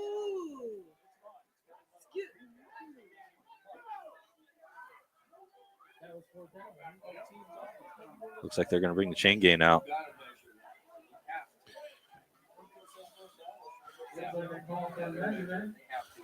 Back out there. And the Quakers do kick this one away to start the second half. And it's going to be returned by Nathan Baker on the far sideline. And Nathan Baker's going to take this to the house. Oh, boy. The Warriors open up the second half with an emphatic kick return for a touchdown. And A little bit by Coots. Going to try and roll with it. And it's going to try and move his feet. Brought down around the 33-yard line that time. And that's where Niles is going to take over this offense. And so far, the offense has been just not good, not kicking so far. They've had chances. They had some good opportunities. They were down, remember, at one point. Then they missed the 4th down conversion around the 30-yard line of Struthers back in the second. And so far, besides that, they haven't touched the red zone even once. And that's been their problem all season long. Not being able to touch the red zone, the passing game, short passes, the little dink and dunks that worked earlier on in the season, but now it just hasn't worked for them. And especially now with Gardner still at a limited pace, you want to see what they could possibly do over here. Joe Smith hasn't been getting the ball a lot too. 2 receivers right there to the right side, and there goes Shamari White. They're going to try the same thing. Keyshawn Talley, he's going to try and pass. Look at this, Keyshawn Talley, it's caught. No, he dropped it. They tried the same thing that they saw Struthers do. Doesn't work that time. Christopher Rochard, number 22, dropped the pass. Oh, that could have been big. Really good job by Anthony Budock. Setting it up for Jamari White, for Keyshawn Talley, right in the back. Let's see what Springfield likes to do here. 2 wide receivers bunched up near side, too far. Handed off the jet sweep. Gardner had nowhere to go. Gardner brought down DJ Bear.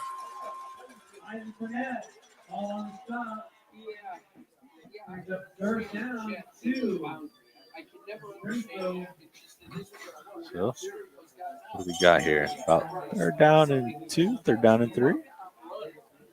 Plays in.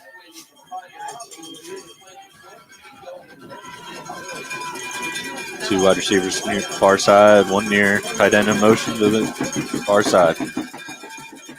Work under center. Takes the jet sweep, hands it off to Carcelli. Carcelli, guy makes a guy miss. He's got some space, but he can't go anywhere. Heading on the tackle there to keep it away a touchdown there. It's 1st down, Tigers. Ball just shy of the 15. 1st down. 1st down, Tigers.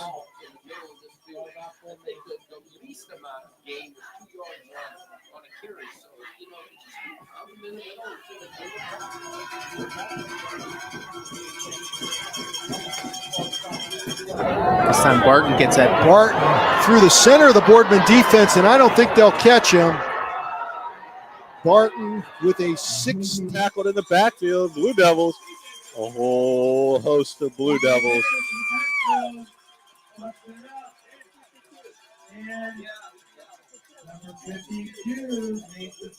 Second and 11.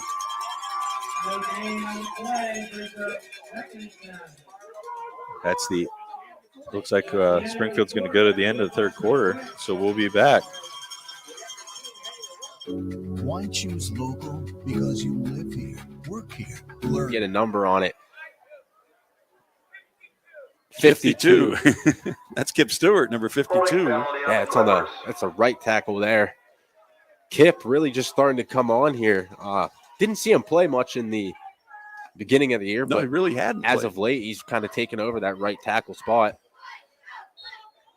So the Clips get the ball now on the 50-yard line, right there, straight up on the 50, closer to the right half than the left. It'll be 1st and 20 for the Clips. Samara is to Guido's left in the backfield. Breger, Bacon, and Witherow to the left where Guido is looking to throw. He throws to Witherow. It gets it through his hands, and the ball falls out of bounds. Incomplete pass.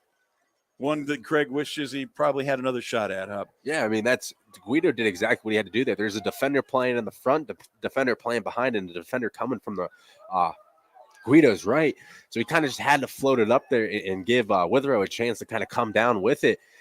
It hits Witherow right in the hands when he jumps. I mean, it couldn't ask for much better ball placement there. Tight on the sideline. It's just going to be a little toe drag swag there. And you're going to be looking back at about a 2nd and 9. Breger and Bacon split out to the left, Clancy to the right. Samara is set to Guido's left, and Joe again, 3rd time tonight, draws the Bulldogs offside. Makes it a little more manageable. 2nd and 15 now instead of 2nd and 20. And you see what East Palestine's doing now. East Palestine's actually running a spy on Guido, kind of keeping one of those linebackers dedicated in the box to him because they've seen him scramble enough tonight. Yeah. You know, we haven't seen Joe scrambles this much all year. Granted, he hasn't been healthy. Right. I think it's Richardson that they have spying. Guido again steps straight back, looks to his left, throws to his left. Breger with the catch at the 39 and cannot break the tackle of number 82. That's Drennan Saveco, 5'9" junior. Gabe Lawson. Oh, that's a hold. No, they're not going to call it. Oh, throws to the end zone and it's batted down. Bombers stop, hold, and will be Bombers 1st and 10. That was good to knock that down. That was very good to knock that down. Yeah, you would have got the ball on the 20. You're now getting it on the 25. And that was Chase I with the knockdown with Gavin Kaiser.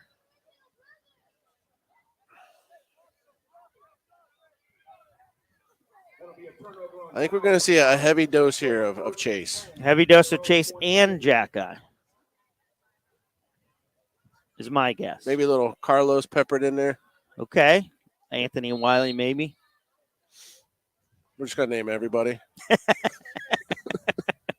Throw Lucas in there. Oh, we got a wide receiver that's checking. Okay, there you go.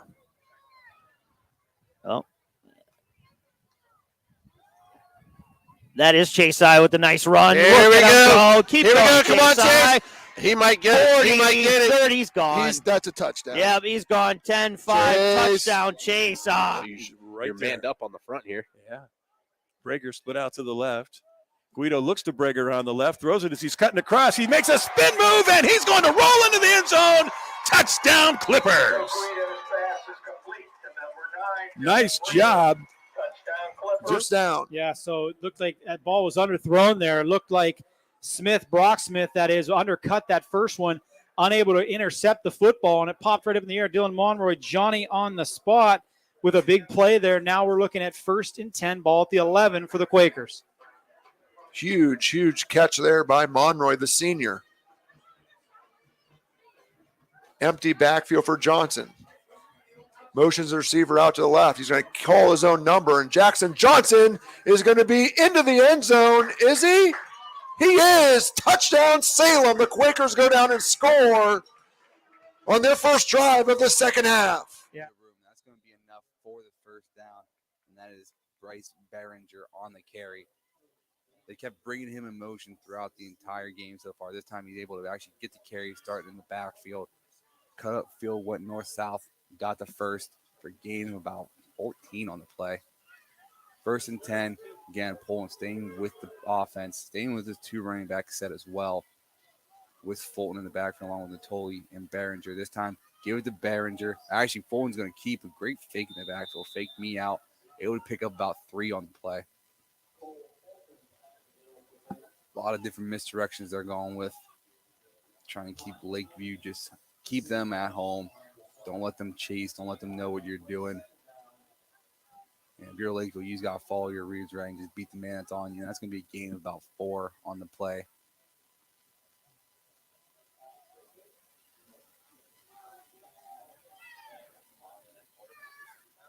Todd swaps in at quarterback as Poland goes into deep in the territory, and depending what happens on this play. But assuming here that everyone realizes this is going right back into Davis's hands.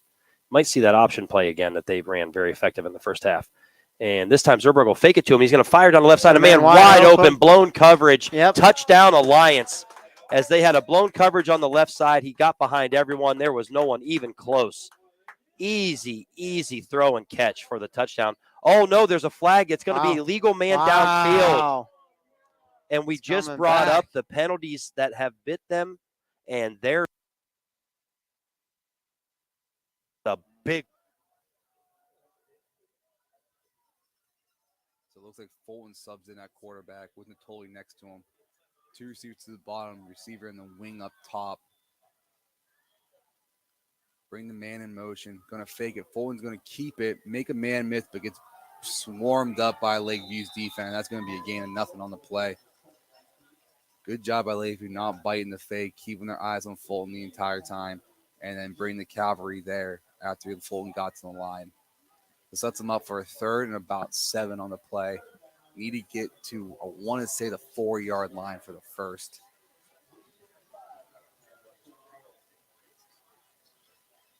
Fulton getting the play call in.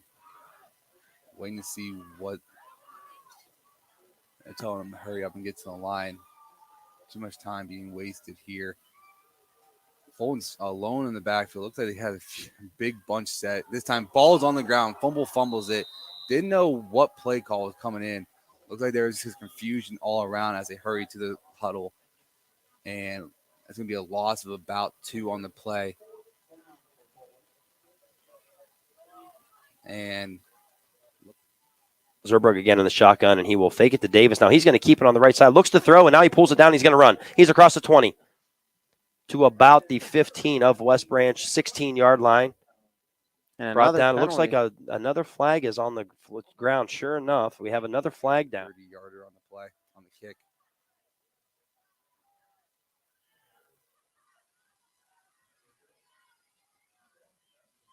Snap is down. Kick is up. And it is good for Poland. So first points on the board, 2:49 left in the 3rd quarter. Poland takes the lead over Lakeview 3-0. It's West Branch with the penalty. Yeah, so here we go, starting the second half off. Penalties both ways, and it will be inside the 10. So 1st and goal for the Aviators from about the 8-yard line.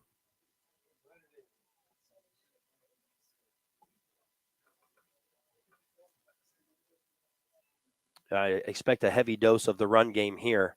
And Zerbrug will keep it on the quarterback keeper. Right up the middle, makes one man miss, and then falls in. Touchdown, Aviators.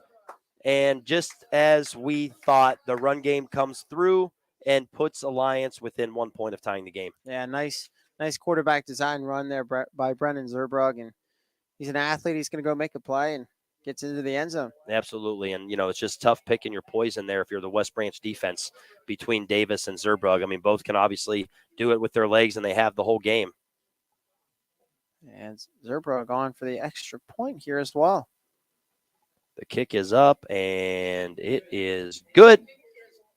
Harlan really trying to get in there and get one of these extra points. He's giving it his all. Cam Smith cuts in front, uses the right arm to swat it away from the intended target. 2nd and 20 coming up for the Grizzlies. Falcons defense now looking to give Fitch a possession regardless after the fake came up for nothing.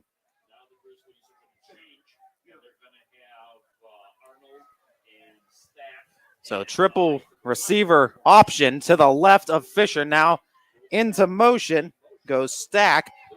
Looking to the left now, rolling out right, trying to get to Stack downfield. Interception. No flag came in from the back judge. Dan Evans III gets the interception. Evans III trying to get some openings as flags come in.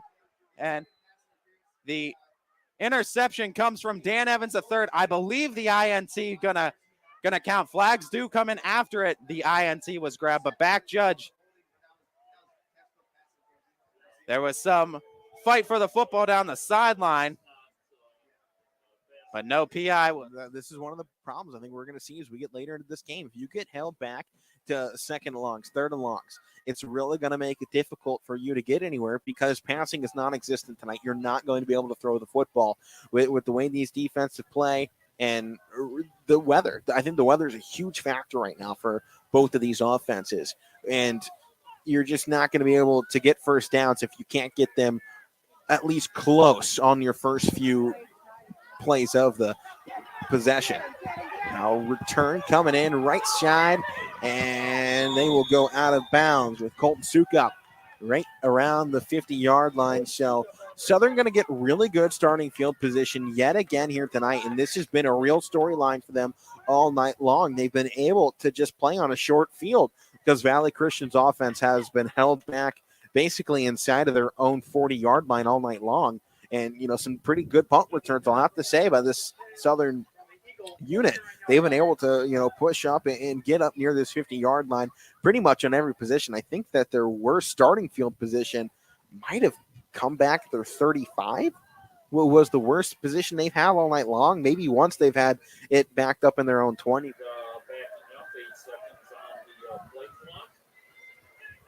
Snap. Keeper. Vaughn tries to get the left side. Oh, he has room. Vaughn by himself. No one in front of him. Turn on the afterburners. Touchdown, Falcons. Second half. Almost 4 minutes ticked off the board already.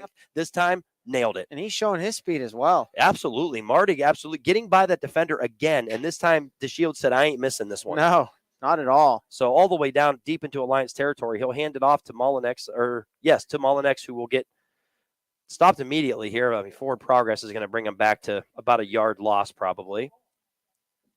So the inside run to Boston Molinex here proving difficult. The Alliance defensive line just really clogging up the middle. Even saw earlier when they were still doing DeShields quarterback design runs, they really had that middle clogged up. Yeah, and that's something that they've done well tonight. Kind of early on, Molinex has had a couple of holes, but since then. Yep, they've really attended. Now here they come. Looks like they're bringing some pressure. DeShields gets it away, hauled in, trying to make a man miss, and he does, and he'll get first down yardage inside the 10-yard line. Once again, Christian Mardig just becoming the go-to receiver here in the third quarter. He'll have a first and goal inside the 10 for the Warriors. Christian Mardig right now just proving to be, I take that back. They spot the ball outside the 10. My mistake. They did spot it back, but it is enough for a Warrior first down. Looks like they'll spot it at the 13. So first and 10. The Shields, they'll send Joey Jackson in motion to the right side. Bad third quarter. West Branch with a nice sustained drive here.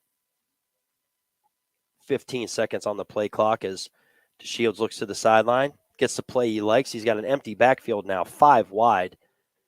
This is a lot of times where you would see Drew run, and now he's going to run an out pattern and overshoots Joey Jackson, who was open. I think he kind of rushed that throw, Michael. Yeah, he did. I think if he waits maybe a half second longer, I think he has him for the touchdown. Yep, I think his eyes got lit up, when he saw Joey break into the left and put a little too much mustard on it before he was actually in position. Yep. So third down and 2. And a big third down. Yeah, big third down here. You'd like to, again, they can't get a first down, so you don't have to go for the end zone here. You can still pick up that first. And Drew's going to keep it on the quarterback keeper. He's going to try to bounce it to the outside. He does and gets in for the touchdown. Touchdown, Warriors. I guess maybe he still does have a little bit of smile on their legs. Yeah, and he looked pretty good on that run. He really did. He looked a little fresh. He's out there jumping up and down and celebrating. So maybe that halftime rest did him well. And it's almost like they lulled him to sleep. They didn't run him at all that entire drive. And then right there on the biggest play when you needed, that's when they let him loose. Yeah, they pulled out the bag of tricks. They really did. Tremendous play call there to let Drew do it, and he shows he still has speed. So he comes to the sideline, 27-21 Warriors, 6:02 to go as they line up Eliza in for the extra point attempt. Snap, down, kick is up. And Junior has the Falcons in front for the first time this game. But the Wadsworth Grizzlies now playing from behind the first time, looking for a response.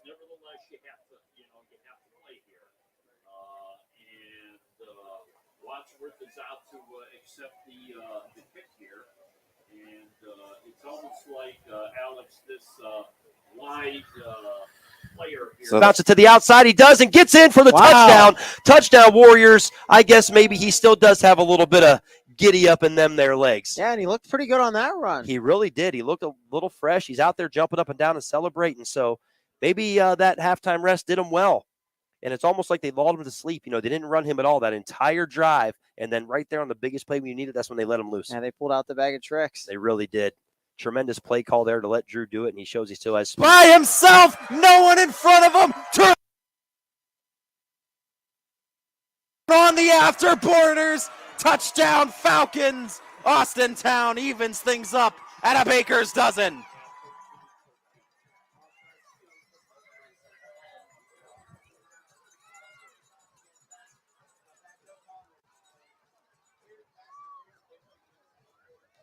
What kind of difference? Snap. Again, the handoff. Figure tries to just put the shoulder down. Nice. In the third quarter.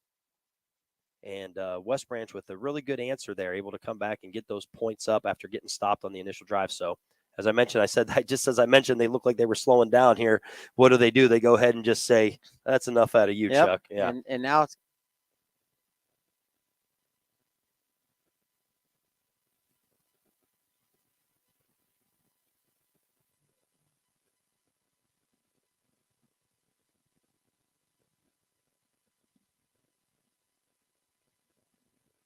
Looks to be a pistol formation once again. 3 receivers. One sort of bunched up to the right side of the offensive line. It's just going to be a little zone handoff. Here's Jamal Henderson at the middle. Henderson makes a great move to cut up field, and Henderson's down near the 10. So there's Jamal Henderson once again, has had a few big runs for the Red Devils. That's another first down. 3:14 clock was stopped for the first down. 3:14 remaining here in the third. And now it's clock still ticking, 11:45. Doesn't matter in this situation. You cannot spend this much time in the huddle. You have to go quick.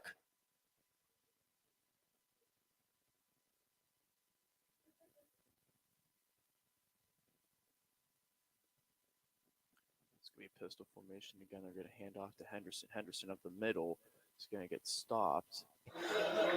Brought down. Or excuse me, they're actually going to give it to Joe Smith, my bad, right there on the halfback. A little bit of a run that time. Thought it was Tally with a jet sweep, but no, they're going to give it right to Smith. Caleb Sakara that time, or Sakura was the one on the tackle. So Sakara that time on the tackle, the junior 5'10", 225. Bring up now a 2nd and 4 after the gain of 6 coming up over here. And you put Garner back in the backfield, even though he's maybe a little dinged up over here. It seems to be working to, once again, your perfection. That's something that you definitely needed. And the play action passes right to Coots. Coots in motion. Garner up the middle, still getting some yards, but then brought back down. Got to about. Might have the edge. Dennis to the end zone, and he's in for the touchdown. A little up there right now, 49-0. Beaver Local beating Indian Creek. It's going to be a 3rd and 2 here coming up. Clock at 10:18. Niles still in the huddle. Perry trying to get this team a little situated.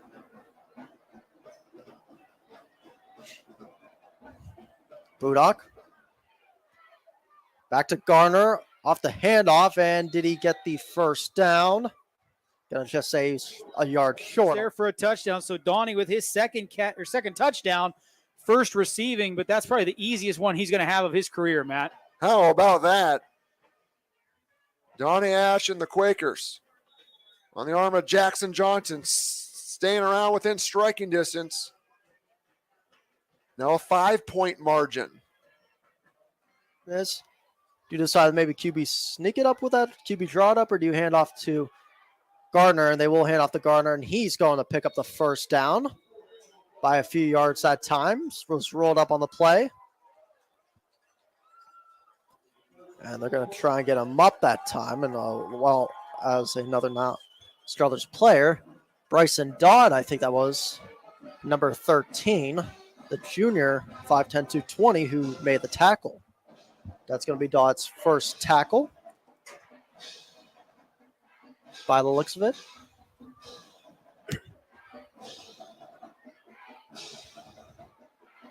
Budok once again, high snap, immediately getting right to a jet sweep when Nathan Kutz goes in, touchdown! Turn on the afterburners.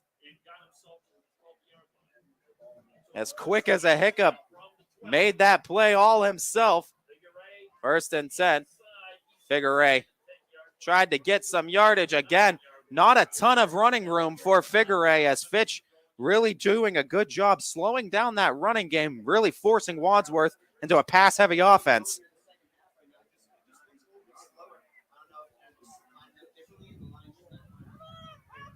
Second down, 7 to go. Not a goal scenario, still a first down. Oh, as trying to hurdle over the player as down. You got to remember, hurdles are allowed too when the player is down, able to jump over it. Only a yard to be had, 3rd and 6. First down marker is actually right around the 1-yard line, not a 3rd and goal situation. They're now down on the 18-yard line inside the red zone. They want to try to get their first score of the night. O'Brien under center, and this is Page. Faked, and now O'Brien's going to take it himself. He's going to go all the way diving for the end zone. That's a score for the Cardinals. Touchdown, Cardinals. Tosses it into the corner of the end zone. Will Stack was there to make the completion. It's a touchdown for Wadsworth, and right back in front are the Grizzlies.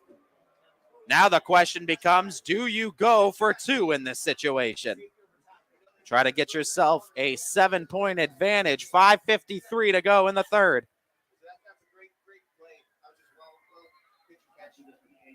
Stack with his 2nd touchdown of the game. He has 1 rushing, 1 receiving on the day.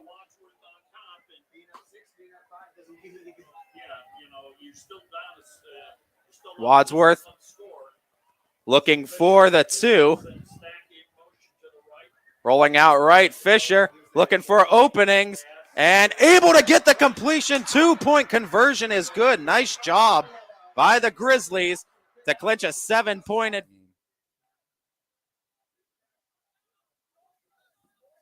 This time, Fulton in the backfield, number 44, Paul Greco as his running back. Has the 2 receivers. This time, going to follow Greco's hole up there. And Fulton only able to pick up about 2 on the play. Great tackle, number 25, Aiden Schulman.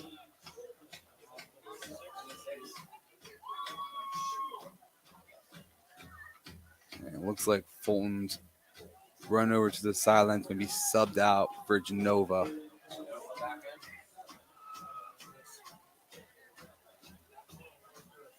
And I haven't seen it totally come back in. Ben Greco in the back for these last 2 plays, but with 2 receivers to the top and the wing on the bottom. This time rolls out to the left-hand side, tries to find a man open. Genova has nowhere to go, has to run upfield and get what he can on it, picks up about 2 on the play. Just ran a little 2-man route, and it looked like they had the outside man run like a 10-yard hitch, I would say. Just stay there along that sideline, but guarded pretty well by Fairview. Genova didn't trust that he was going to be able to get it there without interference, so he just kept it, got what he could, sets up Poland for this 3rd and 5. And he's staying back in. Totally also sub back in as his back in the backfield. 2 receivers split way to the bottom of the screen. This time, pulled the guards around for Poland, and Lakeview was there to stuff it, sets him up for a 4th and about 3. And Totally was just following the pulled lineman coming around. So that will bring an end here to the 3rd quarter. Yeah, I mean, you need half a yard, go for it. But if you're Salem, get yourselves up in there and make a play. A no-brainer here for Carrollton. Jim Salimas' squad going for it on 4th and inches. QB keeper, it's going to be enough for a first down as Caden Smith gets the necessary yardage to move the chains. Have a stop here and maybe another score. That could be out of reach. Could be. But But I'm a Browns fan, so nothing's out of reach. The quick strike they had in the second quarter, first quarter, really does show that they can put points up. Correct. Shotgun snap on second down. Jet sweep, and it is snuffed out by Jack Eye, I believe. To get the first down. So Genova stays in at quarterback. 2 receivers to the bottom for Poland on this fresh set of downs. Going to give it to Natoli to the left. He's going to cut it back inside, able to get about 4 on the play. And as the time marches down, we're at 6.5 minutes left in this game.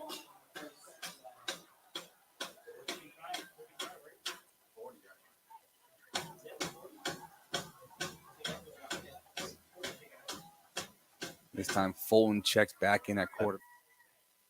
He will fake it to Boston, and he's going to run to the right and nowhere to go, really trying to get to the sideline, and he does.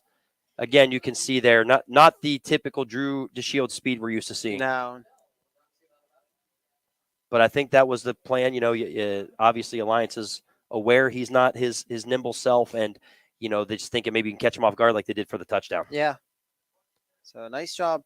After a couple penalties, nice job by the Aviator defense to stay disciplined. Oh, and did they get him again? No, my goodness, No, almost did. close. Almost another offsides. So 2nd and 5. Play clock down to 7 seconds. Drew calls for the ball. Fires to the left side. He's got a man open. Caught. Joey Jackson at the 5 and forced out of bounds at about the 2-yard line. That'll be enough for a Warrior first down. Joey Jackson showing us what we talked about earlier, the speed to get open. And that's a nice play over there by Jackson just to get the separation and pick up that first down.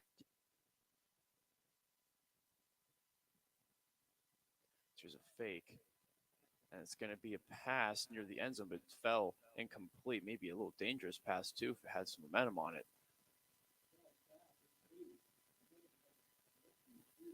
So that's going to bring up a 4th and 9 decision time here for the Flashes.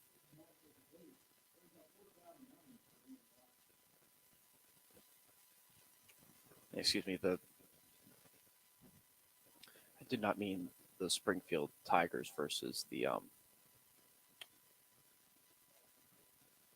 my apologies, Lowville. Springfield's playing Western Reserve. Last time I knew Western Reserve was trailing 14-0 heading into the 4th, as there's going to be a timeout here on the 4th down.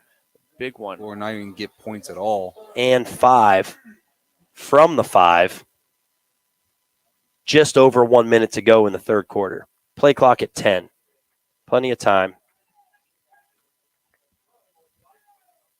And DeShields is going to run it. Take it to the right side. Pushes through. Touchdown. Warriors. Drew DeShields still has the legs. Every time I say so. Line and Poland's able to make him go 4 and out on the play. Genova back in at quarterback, looking for the one-on-one hitch right up top, and that time it just sails over his head. And that's going to stop the clock here.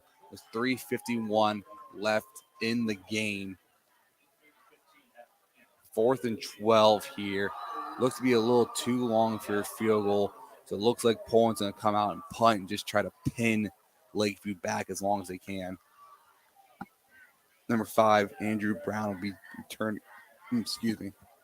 Will be returning for Lakeview as a punt from Lakeview's looks like 36-yard line.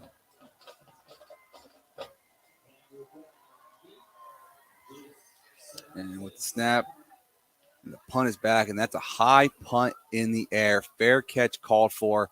Looks to be Lakeview's going to be starting off about the 12-yard line. So if you're Lakeview, 3:44 left in the game. Everything's going to be 4-down territory from this because you're not going to get the ball back if you have to punt or give it up. So everything's 4 downs, long field to go. You just need a field goal. I'm not sure how good Lakeview's field goal kicker is. I don't know what the range is on it, but on a wet day like this, a lot could happen on a field goal.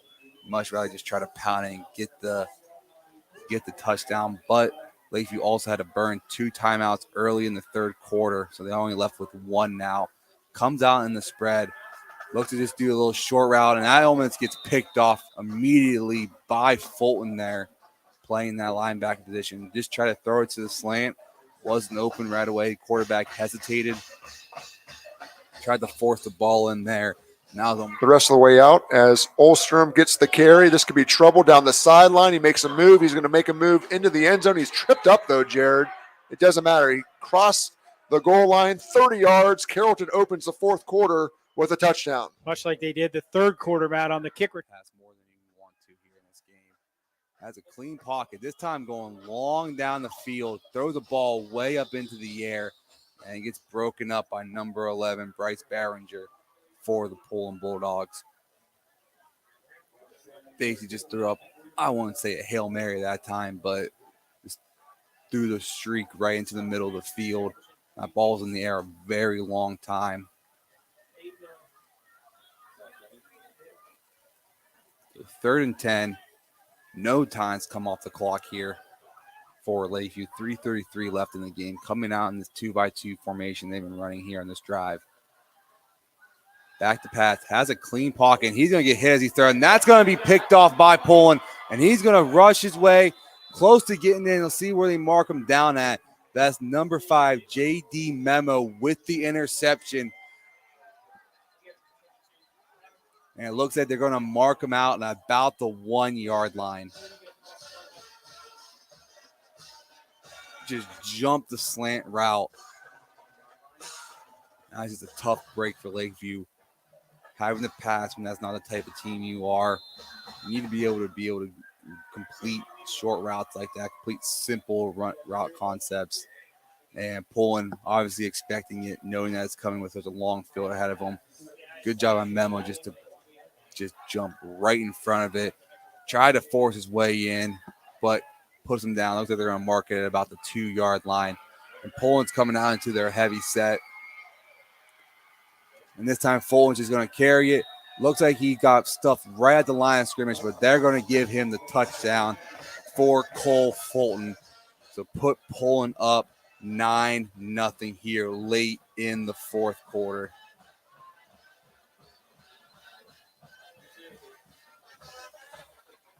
Good defense leads to easy offense here.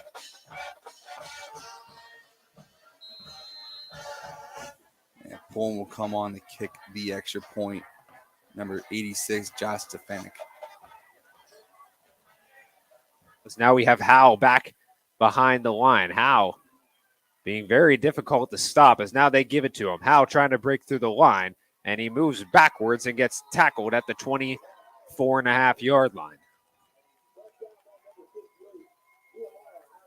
Cardinal Mooney fighting hard so far. 6-yard gain. Seconds counting down here.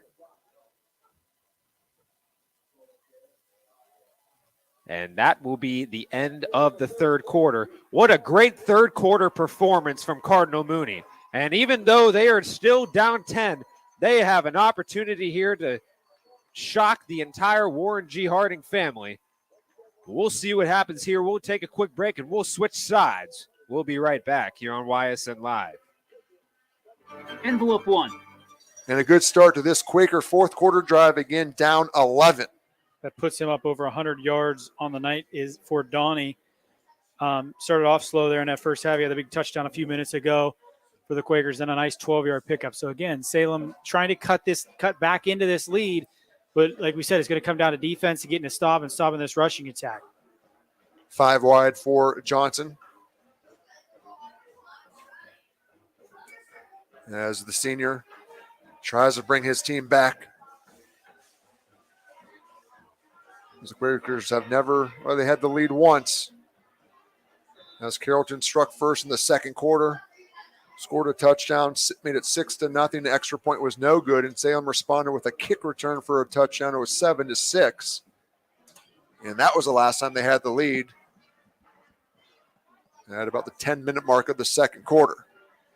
So there's been catch-up since then as they look to the sideline here on 2nd down and 9. Johnson sends the freshman Monroy in motion. Looks to his right, completes it to Swiger. Swiger's going to make a move up the sideline, and Olstrom wrestles him out of bounds. close to the first down marker. As you see the replay here, Swiger up the sideline. The senior leading receiver reception-wise for the Salem team. Him and Donnie Ash have done a nice job being the 1-2 punch for Jackson Johnson this year. Johnson carries it himself for a first down to the 45-yard line, pickup of 4. As Salem, again, would prefer 6, maybe a 2-point conversion here, Jerry. I think it's probably time to do that. Yeah, I think you're definitely in the wheelhouse now for that, Matt. Cut it to a 1-possession game where you can get it with a field goal as opposed to the 1 possession with 4 points. You got to get 6.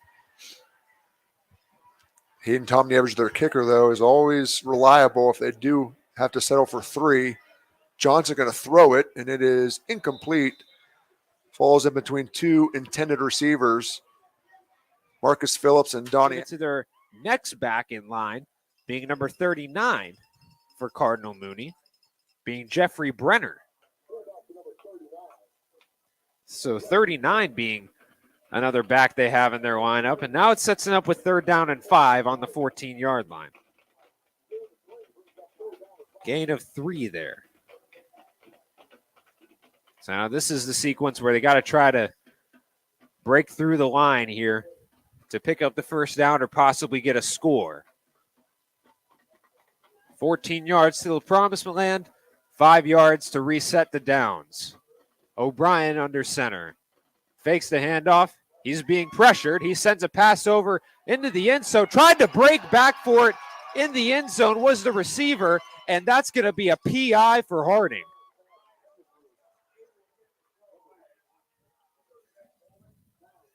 William Desmond, the man, trying to reach. Hit that happened out of bounds between those two. Those two, of course, were going at a little bit early on with that one late hit. So in this situation now, it's a 3rd down 12. You know the little chippiness at any 8 rivalry. They succeeded last time, though, on that long 3rd down. What's going to happen here? Play clock at 4. They have to get it off. They do get it off. Big pass, fires, caught! And he's in, touchdown! A big touchdown pass. Cardinal Mooney trying to cash in to be within 1 score. O'Brien under center. Hands it off. Howe breaks through the hole, dives into the end zone. Touchdown, Cardinal Mooney.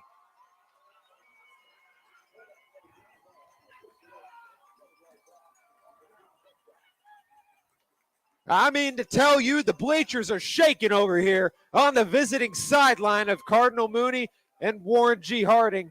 Harding having a tough time trying to defend the run all night. And Howell able to dive in for 6. Inside the 35-yard line. Pickup of about 20 yards for the freshman. And Salem moves the chains here on a very important drive here in the 4th quarter. Yeah, Jackson stood in there and took a shot from a Carrollton defender there, was able to get it out to Monroy. And we talked about his versatility, not only running the football tonight, 5 carries, 31 yards, but that is his 4th catch for 45 yards. Johnson, first down, throws it down the field. Miscommunication once again as the ball sails into the end zone. No one even close. You can see Ash kind of motion to his quarterback, trying to get back on the same page here. Number 6 and 11. They've had that synergy throughout the season. And it's going to be 2nd down and 10. We'll be on the air next week from Marlboro Township as the Quakers travel to face Marlington. The winless Dukes looking like they're going to get their first victory of the year tonight against Minerva, as Johnson's going to throw a screen. Bobbled but caught on the near side, then tripped up was Swiger. And he got a couple yards in the process here. Now it's going to be 3rd and 9 with the ball at the 32-yard line. Look at a 49-yard field goal, Jared, if, Quakers can't convert after this play. You need 3, you need 8. Doesn't matter how you get it.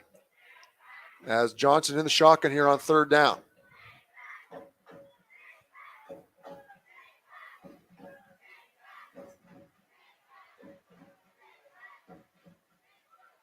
Johnson keeps it. As he tried to get his freshman to throw some blocks for him. And he gets it to about the 30-yard line. Actually, 29. So again, it would be a 46-yard field goal here. They're going to keep the offense on the field here, though, as they pursue a touchdown. This is maybe the play of the game. 5 wide for Johnson. Back to pass. Fires it. Completes it. It's Dylan Monroy, the senior, as he reaches for the first down. It's going to be close to see where they spot him.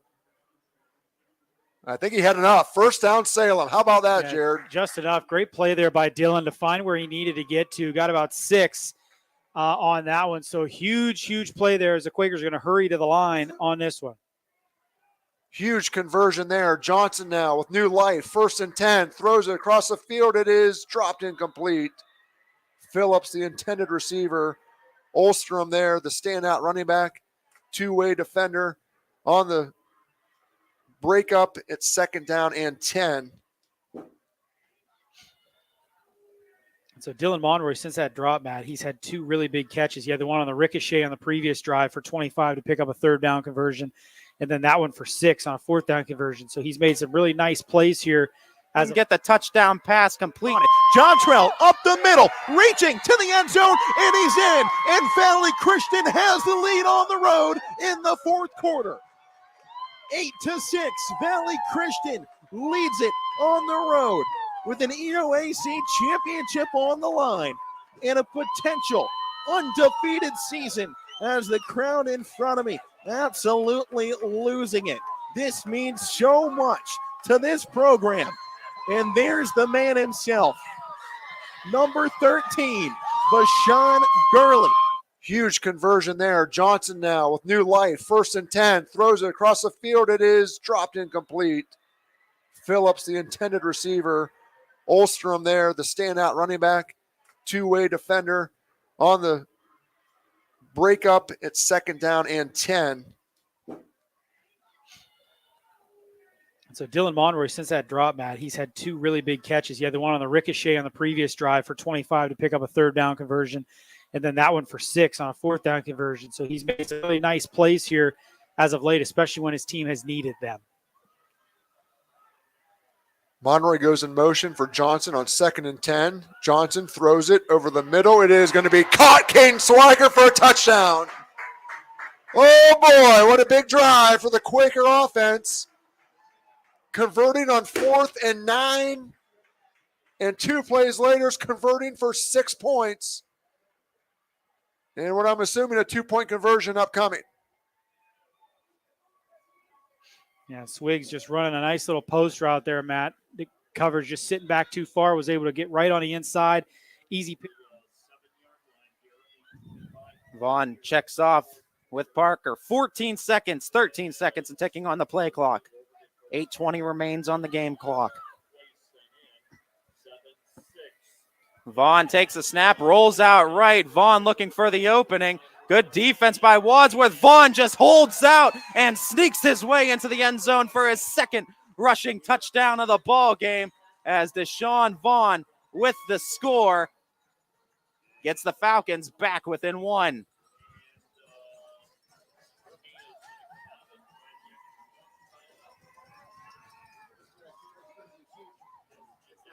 21-20, Wadsworth still in front. Fitch needing the extra point attempt by Josiah Burneye. 2 for 2 on the day, looking for his 3rd extra point.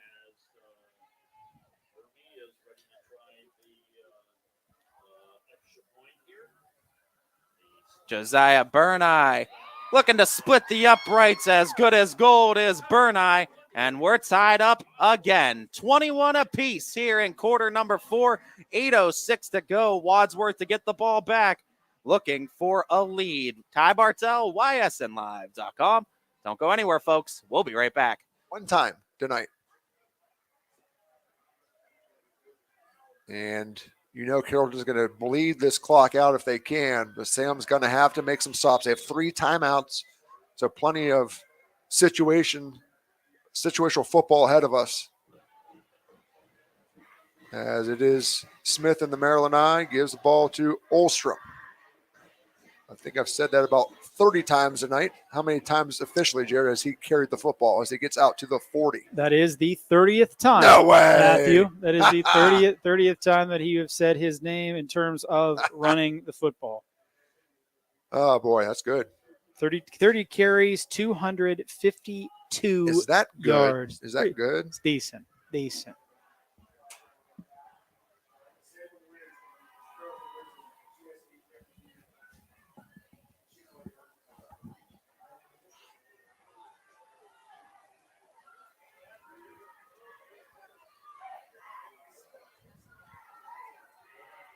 As they give the ball to Smith on second down, and it's going to be 3rd and short. So here we go. Here's a situation for Salem to make a stop here. 3rd and 1 on the way. And if you got to think, you get a stop here and don't force a. I mean, you don't want to think that Carrollton's going to go for it, do you? I mean, I guess with the way they've been running the ball, have faith in your line and your rushing attack here. If you don't get this 3rd down opportunity. Yeah, I mean, I don't know. Let's see what happens here. It's 3rd and 1. See if that happens. Smith. Olstrom tripped up. Oh, did he have enough? I think he might. Oh, I don't know, Matt. Nice job by Salem, Ross Davison, Isaac LaFlame there on the stop. We'll see where they spot it. He's going to be short. Yeah, he needed the 43. They're at the 42. 4th and inches. Wow. Matt, this is the one thing you got to watch for here is a hard count. Yeah. You know Smith is going to get up under center. If you're Salem, do not get a jump start on this. The play clock is at 10. They snap it. Olstrom is short. Ross Davison on the stop. And there's a flag. Oh, boy.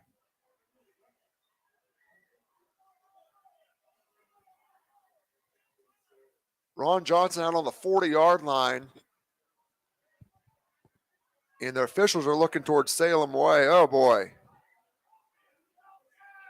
I didn't see any offsides. I didn't see any action. I mean, did you? I was looking at the ball carrier, man. I mean, I didn't see a ton from the line of scrimmage, but I mean, holy cow. Again, we've seen a lot of the officials conversing with one another here tonight. It's been too much for me and probably you at home. Coach Johnson not pleased down here on the sideline, but the Quaker team is clapping, some excitement. Ross Davison makes a motion and says it's got to be on them. They called a chop block, or I don't not a chop block, but it's. Okay, and he got the 2-point conversion in this style of play. Now he's going to take it, and he is in. Valley Christian with another touchdown. 2 in the game now after not scoring for 3 quarters of football. Valley Christian grabs another one here, and they are now up 14-6. Mixon punches it in from 1 yard out.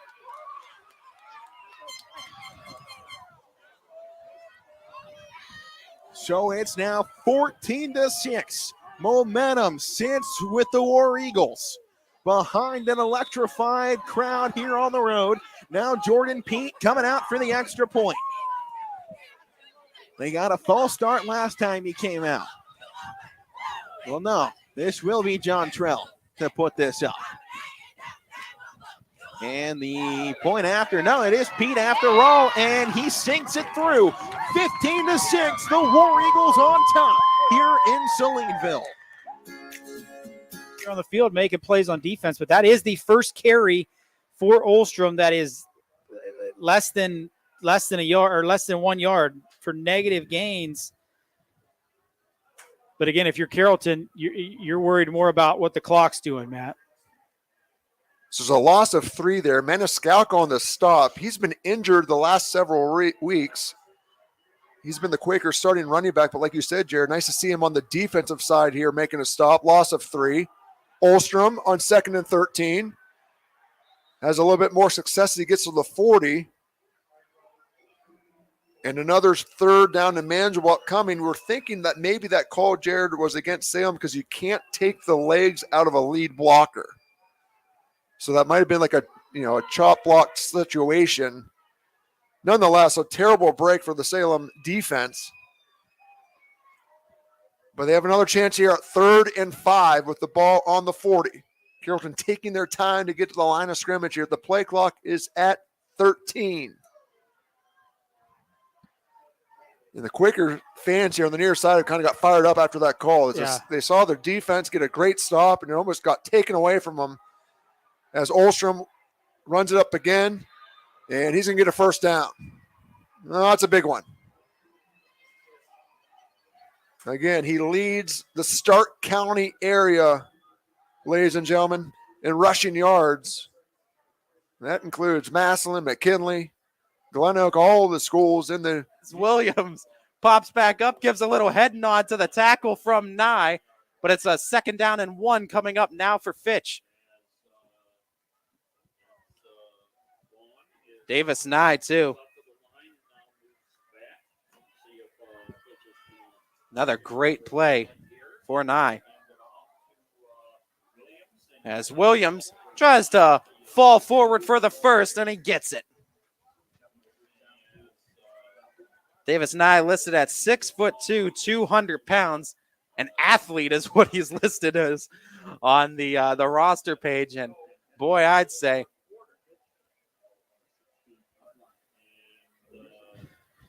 under 6 minutes to go as the 1st down and 10 for Fitch. Need to get to the 5.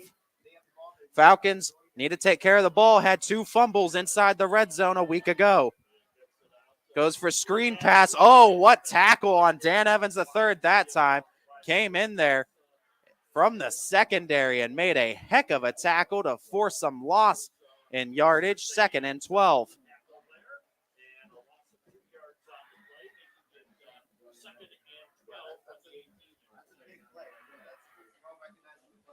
Great defensive play by Wadsworth.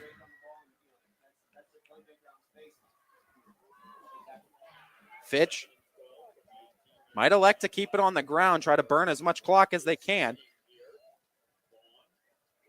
They do go with the handoff. Williams looks for some running room. Williams has some running room in front of him past the 10-yard line. Nice gain for DJ Williams on the carry. 3rd and 2, got 10 yards of the 12 needed through. So 1st down and goal from the 3. Alliance obviously in no hurry here.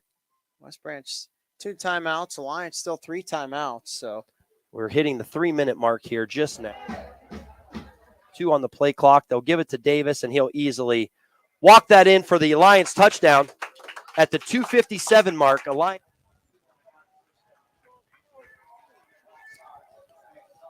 And that Kirtland Lakeside game going to go final, 35-8. Downfield, got it! What a snag! Downfield! Get busy! Go! Oh, 1 minute beat! 10, you 5, can do it! Touchdown! Warriors! Let's go! No laundry on the field. Edgewood takes the lead. 4:11 left in this ball game. Keep that yellow thing in your pocket as the Warriors get ready to get busy. Get busy, big fella. Touchdown, Warriors. What a way to come out. 1st and goal at the 4. Williams gets the handoff. Williams stays on his feet but gets tackled near the 5. It might be a loss of a yard. But you got to figure if you're Fitch, you'd be all right even if Wadsworth holds them to 4th. You got a good field goal kicker in Burneye. You could realistically burn this clock down to almost nothing if you snap it 2 more times on carries and elect to kick it.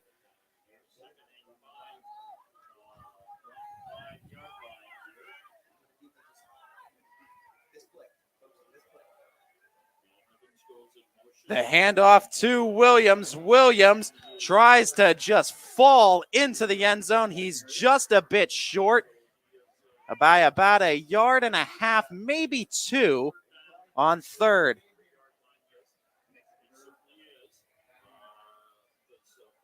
This can go to about 3 minutes and 30-some seconds, or 2 minutes and 30 seconds, excuse me, by the time Austintown snaps it on 3rd and 3.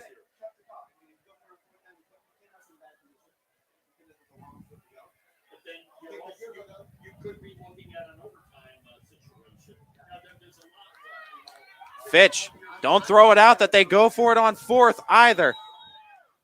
And whistles are blown before the snap and a timeout by the Falcons. They want to talk things over. Boy, oh boy, sweaty palms time here in Artwright Stadium in Wadsworth, Ohio. 21 apiece between the Grizzlies and Falcons. 2:36 remains on the game clock. Ty Bartell, YSNLive.com. We'll be back with the wrap-up of all the coverage right after this. For the Beavers, receiving in the ball game, and we just got an update. It is 35-34 Alliance. Yes. 35-34 Aviators. 2:52 left in that one at Mount Union Stadium. So, wow, what a turn of events.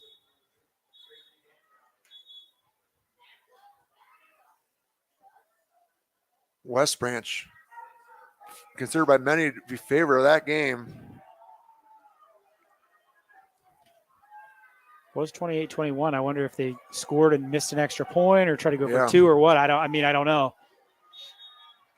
Here we go. This is the game here. If Salem gets a stop, they get control of the football, and we got ourselves a ball game. If Carrollton converts, the game is over. Olstrom up the middle. Didn't get it. No way. Short. He's short.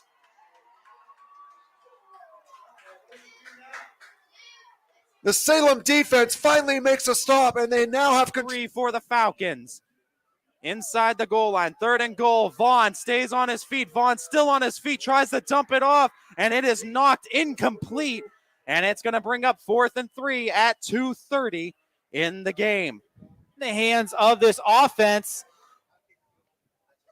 Falcons going to play for the lead and attempt the field goal with Josiah Burneye and trust in the defense to try to make a stop.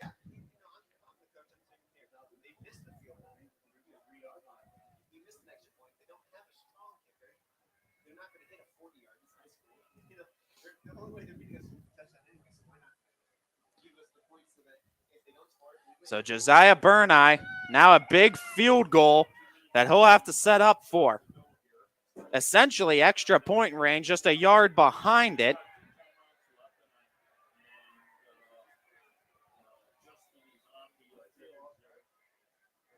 And I believe delay of game being called.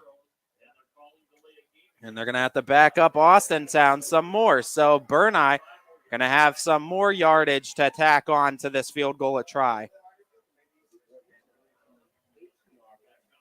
Another delay of game called on Fitch this evening.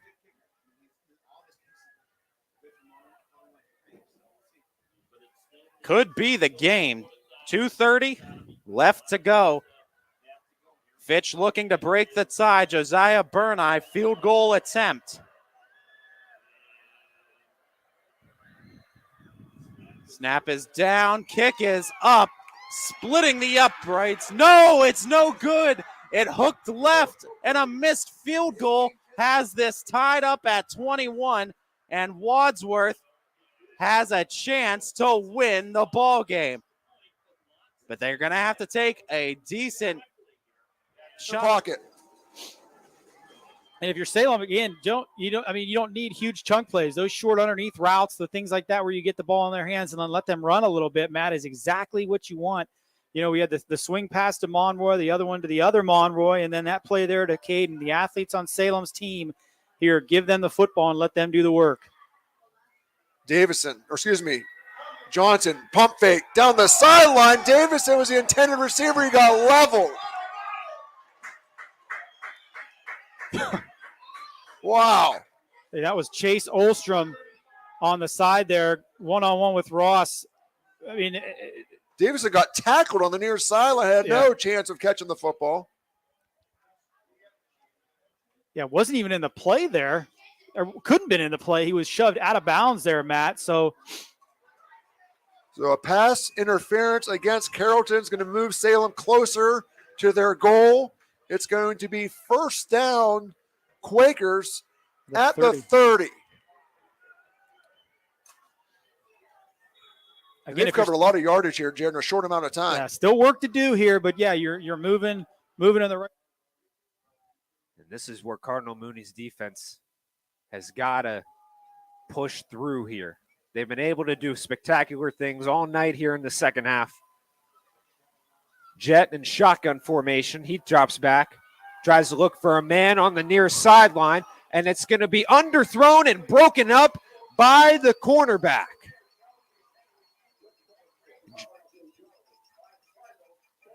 Najee Jones, the intended receiver, broken up by Cameron Sweeney. And correction, Kingston Powell, the man breaking that one up, bringing up 3rd down and 9. Kingston Powell, freshman, 5'11", 180. 1:59 remaining. Harden breaking the huddle.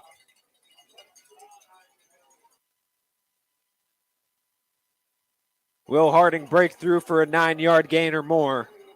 Or will Cardinal Mooney stop him just short? Jet taking it, being pressured heavily, picked off! Touchdown! Ugh. Flags, penalties have really plagued the Quakers here tonight. Yeah, and they've come at very, very tough. I mean, you never want penalties, obviously, but they've come at some difficult junctures of the football game. None more costly than that last one. Johnson sends Swiger in motion on 2nd and 27. Throws it to him out of the backfield. Swiger makes a move to the sideline to about the 42. He gets about 5 more. And the Quakers dug themselves a hole here. A promising drive, a promising run, brought back by the holding penalty.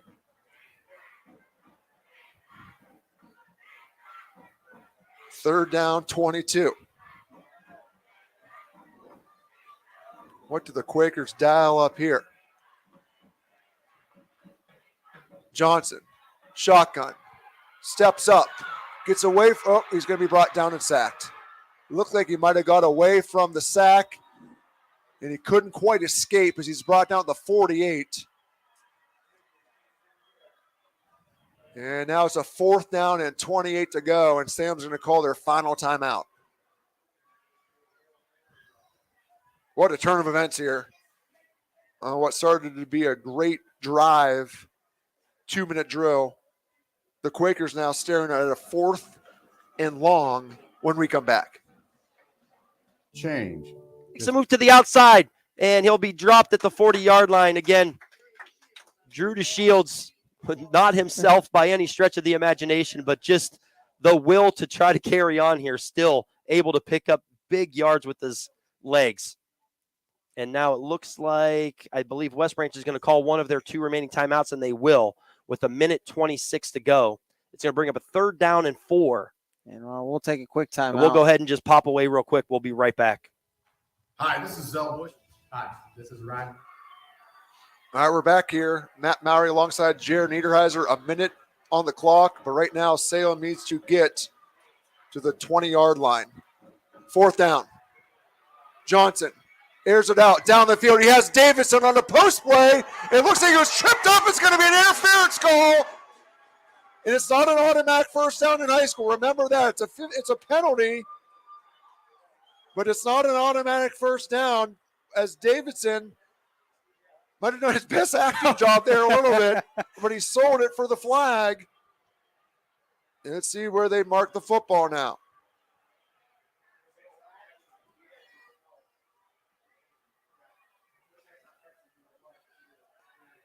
Carrollton wants an uncatchable call. I don't know It's that. not high school I don't know football. that No, even. yeah. I don't think that's real. At the high school level, there's no. no such thing, but this is not an automatic first down either.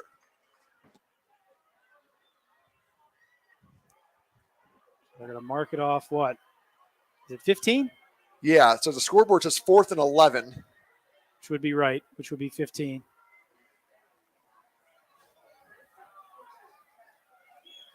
And what's crazy is Ross had a step. I mean, he might have been able to get to that football, whether if he hadn't been tripped up. So it's 4th down, 11 to go. So we need to get to that 20-yard line.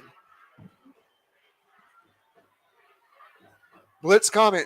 Johnson looks to his left. He throws in the flat. It's Cletus Monroy, and he's going to reach for the first down. He might be a little short.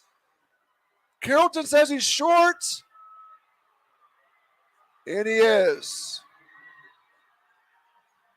Oh, boy.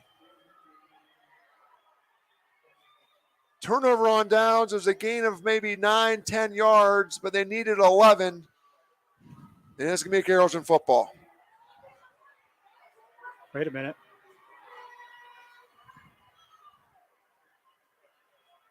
But wait. I don't know. Where they got this ball sitting, he needed the 20. It looks like it's sitting on the 22. Yeah, it looks like it's short. I'm not sure what the hold up is here. I don't know what the conversation could be.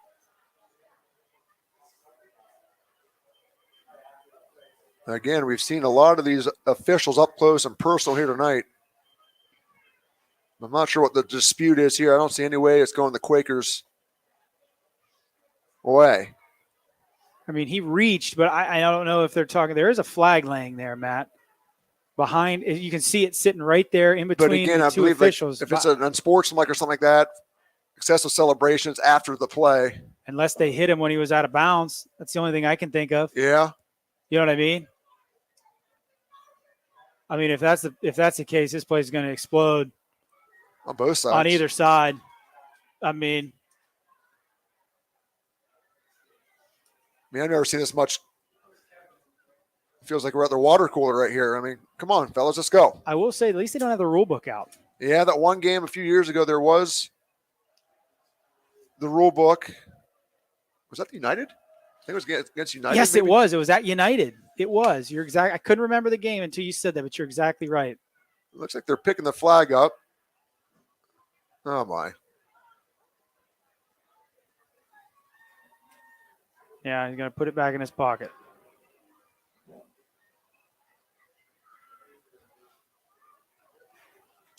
What are we doing here? What are we doing?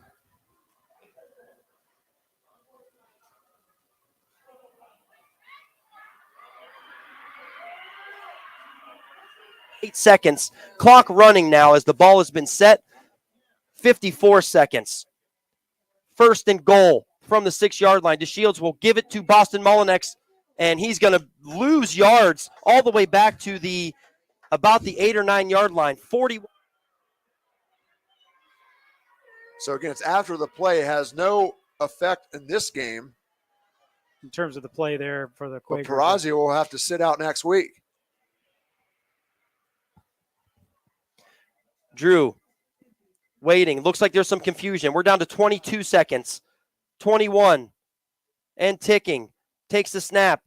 Hands it to Boston Molinex up the middle. He'll run it in. Touchdown Warriors. Boston Molinex takes it in on the handoff. They went for broke with the handoff. Can you believe it, Michael?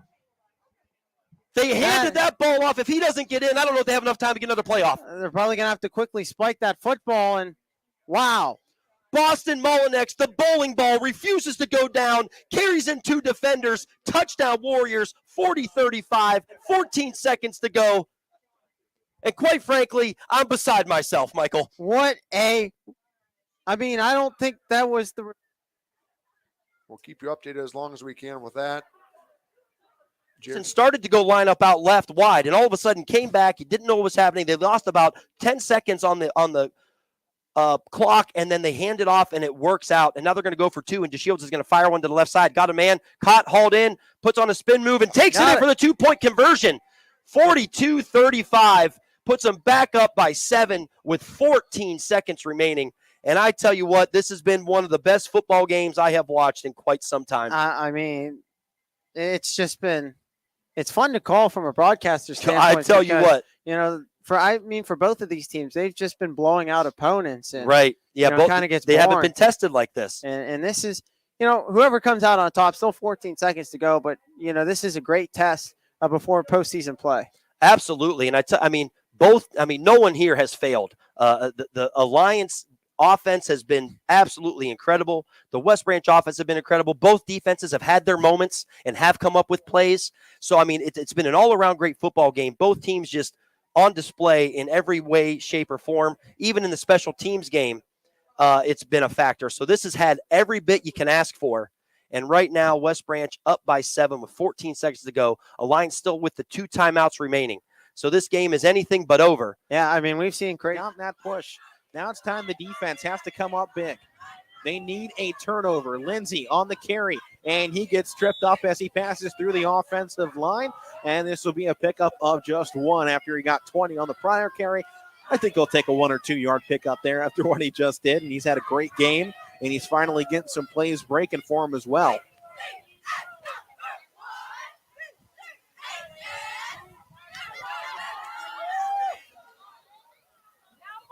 One of the biggest games in Valley Christian school history. You can almost feel if they win this, no one's going to beat them in the regular season. They have never gone undefeated. It's been a long time coming for Valley. They finally get the guy they feel is the guy in Andy Hank. He gets maybe the most talented 5-guy skill position unit in the region. And it's all culminating here. And Pete, keeper up the middle, calls his own number, shoots out like a cannonball with a great momentum run to get a 12-yard pickup and another Valley Christian first down. Southern gets caught on some misdirection, not something they see against them too often. They're normally pretty locked in. Gurley comes around on an end around that is just absolute Valley Christian style football. They love getting him the ball, running around and with some momentum already. Instead, Pete just holds on to the ball, and he launched out like he was a track star, which is what it is. We await the call from our head ref. Time in the world, fires to the right. It's caught over there. They're going to try to run the hook and ladder, and he just fires it backwards. Now the ball's loose. One of the offensive linemen has it. He's rumbling across the field. He'll pitch it back, and that will do it. The ball's been push Wadsworth further into Fitch territory.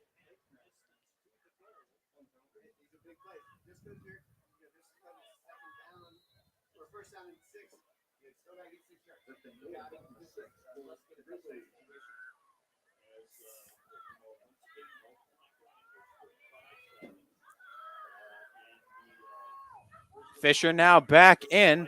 Hand off to Figure. Figure sheds some tackles and gets the touchdown. Figure barrels it in. It's a 27-21 lead. So extra point attempt coming up for Wadsworth and Dinwiddie. No clock in play, only the play clock, no game clock in play in overtime. Dinwiddie, 1 for 2 in the extra point attempt. Big extra point kick try here, trying to give them a 7-point advantage. As that kick, able to split it, and it's 7 points advantage for Wadsworth. But now the question becomes for Fitch, if you score a touchdown, Fitch can elect to go for the 2 and try to get out of here early. Unless VC loses both games. But now with 48 seconds to go, Valley Christian on a timeout. 48 seconds away from victory on. Just because of you try to avoid injuries during the regular season, get to the next week as healthy as possible. Not changing the side of the field. So going to stay right here. Give the ball to the Falcons at the 20.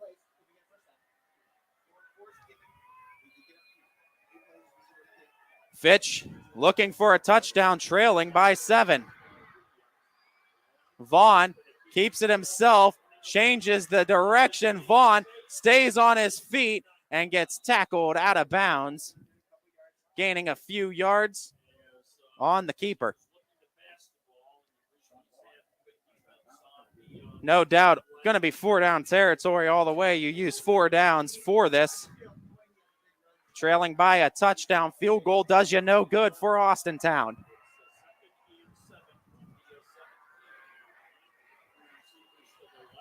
Vaughn hands off to Williams. Williams looking for the edge, and a face mask coming in. And that's going to be a face mask on Wadsworth.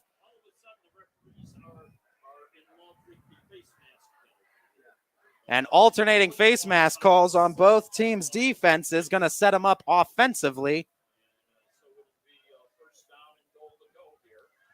You would think. We'll wait for the call from the head referee, but I think a face mask coming on Wadsworth. And that is going to be the call. Push the Falcons forward to a first.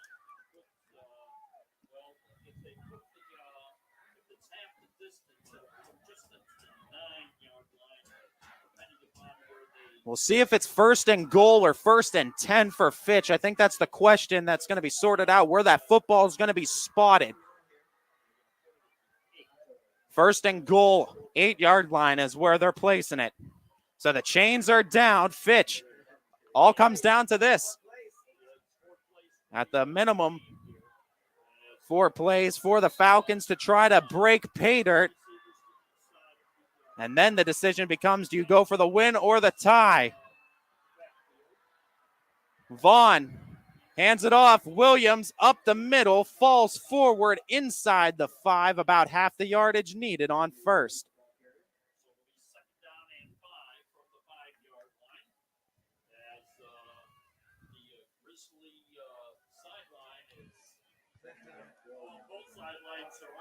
Computer point bowl, you can call it. Ton of computer points on the line for the winner of this game.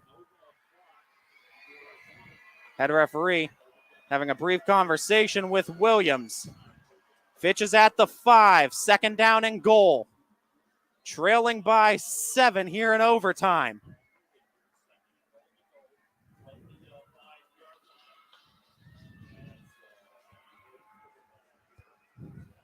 $14 seconds left on the play clock. Vaughn gets a different call. Feeds it to his line. 8 seconds and ticking. Vaughn takes the snap. Hand off to Williams. Williams with the cut and the touchdown. Now the question becomes, does Fitch go for the win or the tie? 28-27, Wadsworth in front.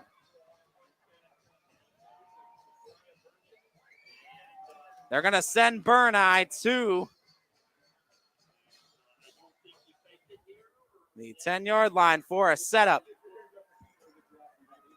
Coach Parker betting on his defense to make a stop rather than the offense to win the game. Burneye sets up the extra point try to tie it up here in overtime, send us to another overtime, as that one is true, splitting the uprights. We're even at 28. So a double overtime is to ensue, as we'll bring the Wadsworth offense right back out here right after this. I love the customers, interacting with customers, basically just being there even after the sale. If they have a question or if they have a problem with their vehicle. And welcome back, ladies and gentlemen, to the Audible Call. What a night in the Valley for this football. Great weather, crisp weather outside, and we had some good pigskin flying left and right, up and down the field here on YSN. Big game still going on. Austintown Fitch, Wadsworth. Double overtime. If you want to see that game, go to ysnlive.com/live. Click on, I think it's the very top link, if I'm not mistaken.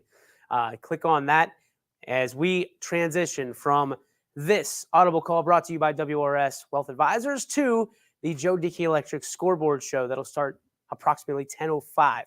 That's going to do it for our show tonight. Congratulations to all the teams with big wins tonight, all across the Valley. Valley Christian, for the first time in history, beating Southern. Something to be said for that. Congratulations to Andy Hake and his team. A big comeback. Excuse me. Come from behind win for Cardinal Mooney. We're going to do it because I've got no voice left. So we'll get to the Joe Dickey Electric Show here at 10:05. Stay with us, folks. enjoy the remainder of the Austintown Fitz Wadsworth game right here on your sports network. Good night. YSN thanks you for watching this presentation of your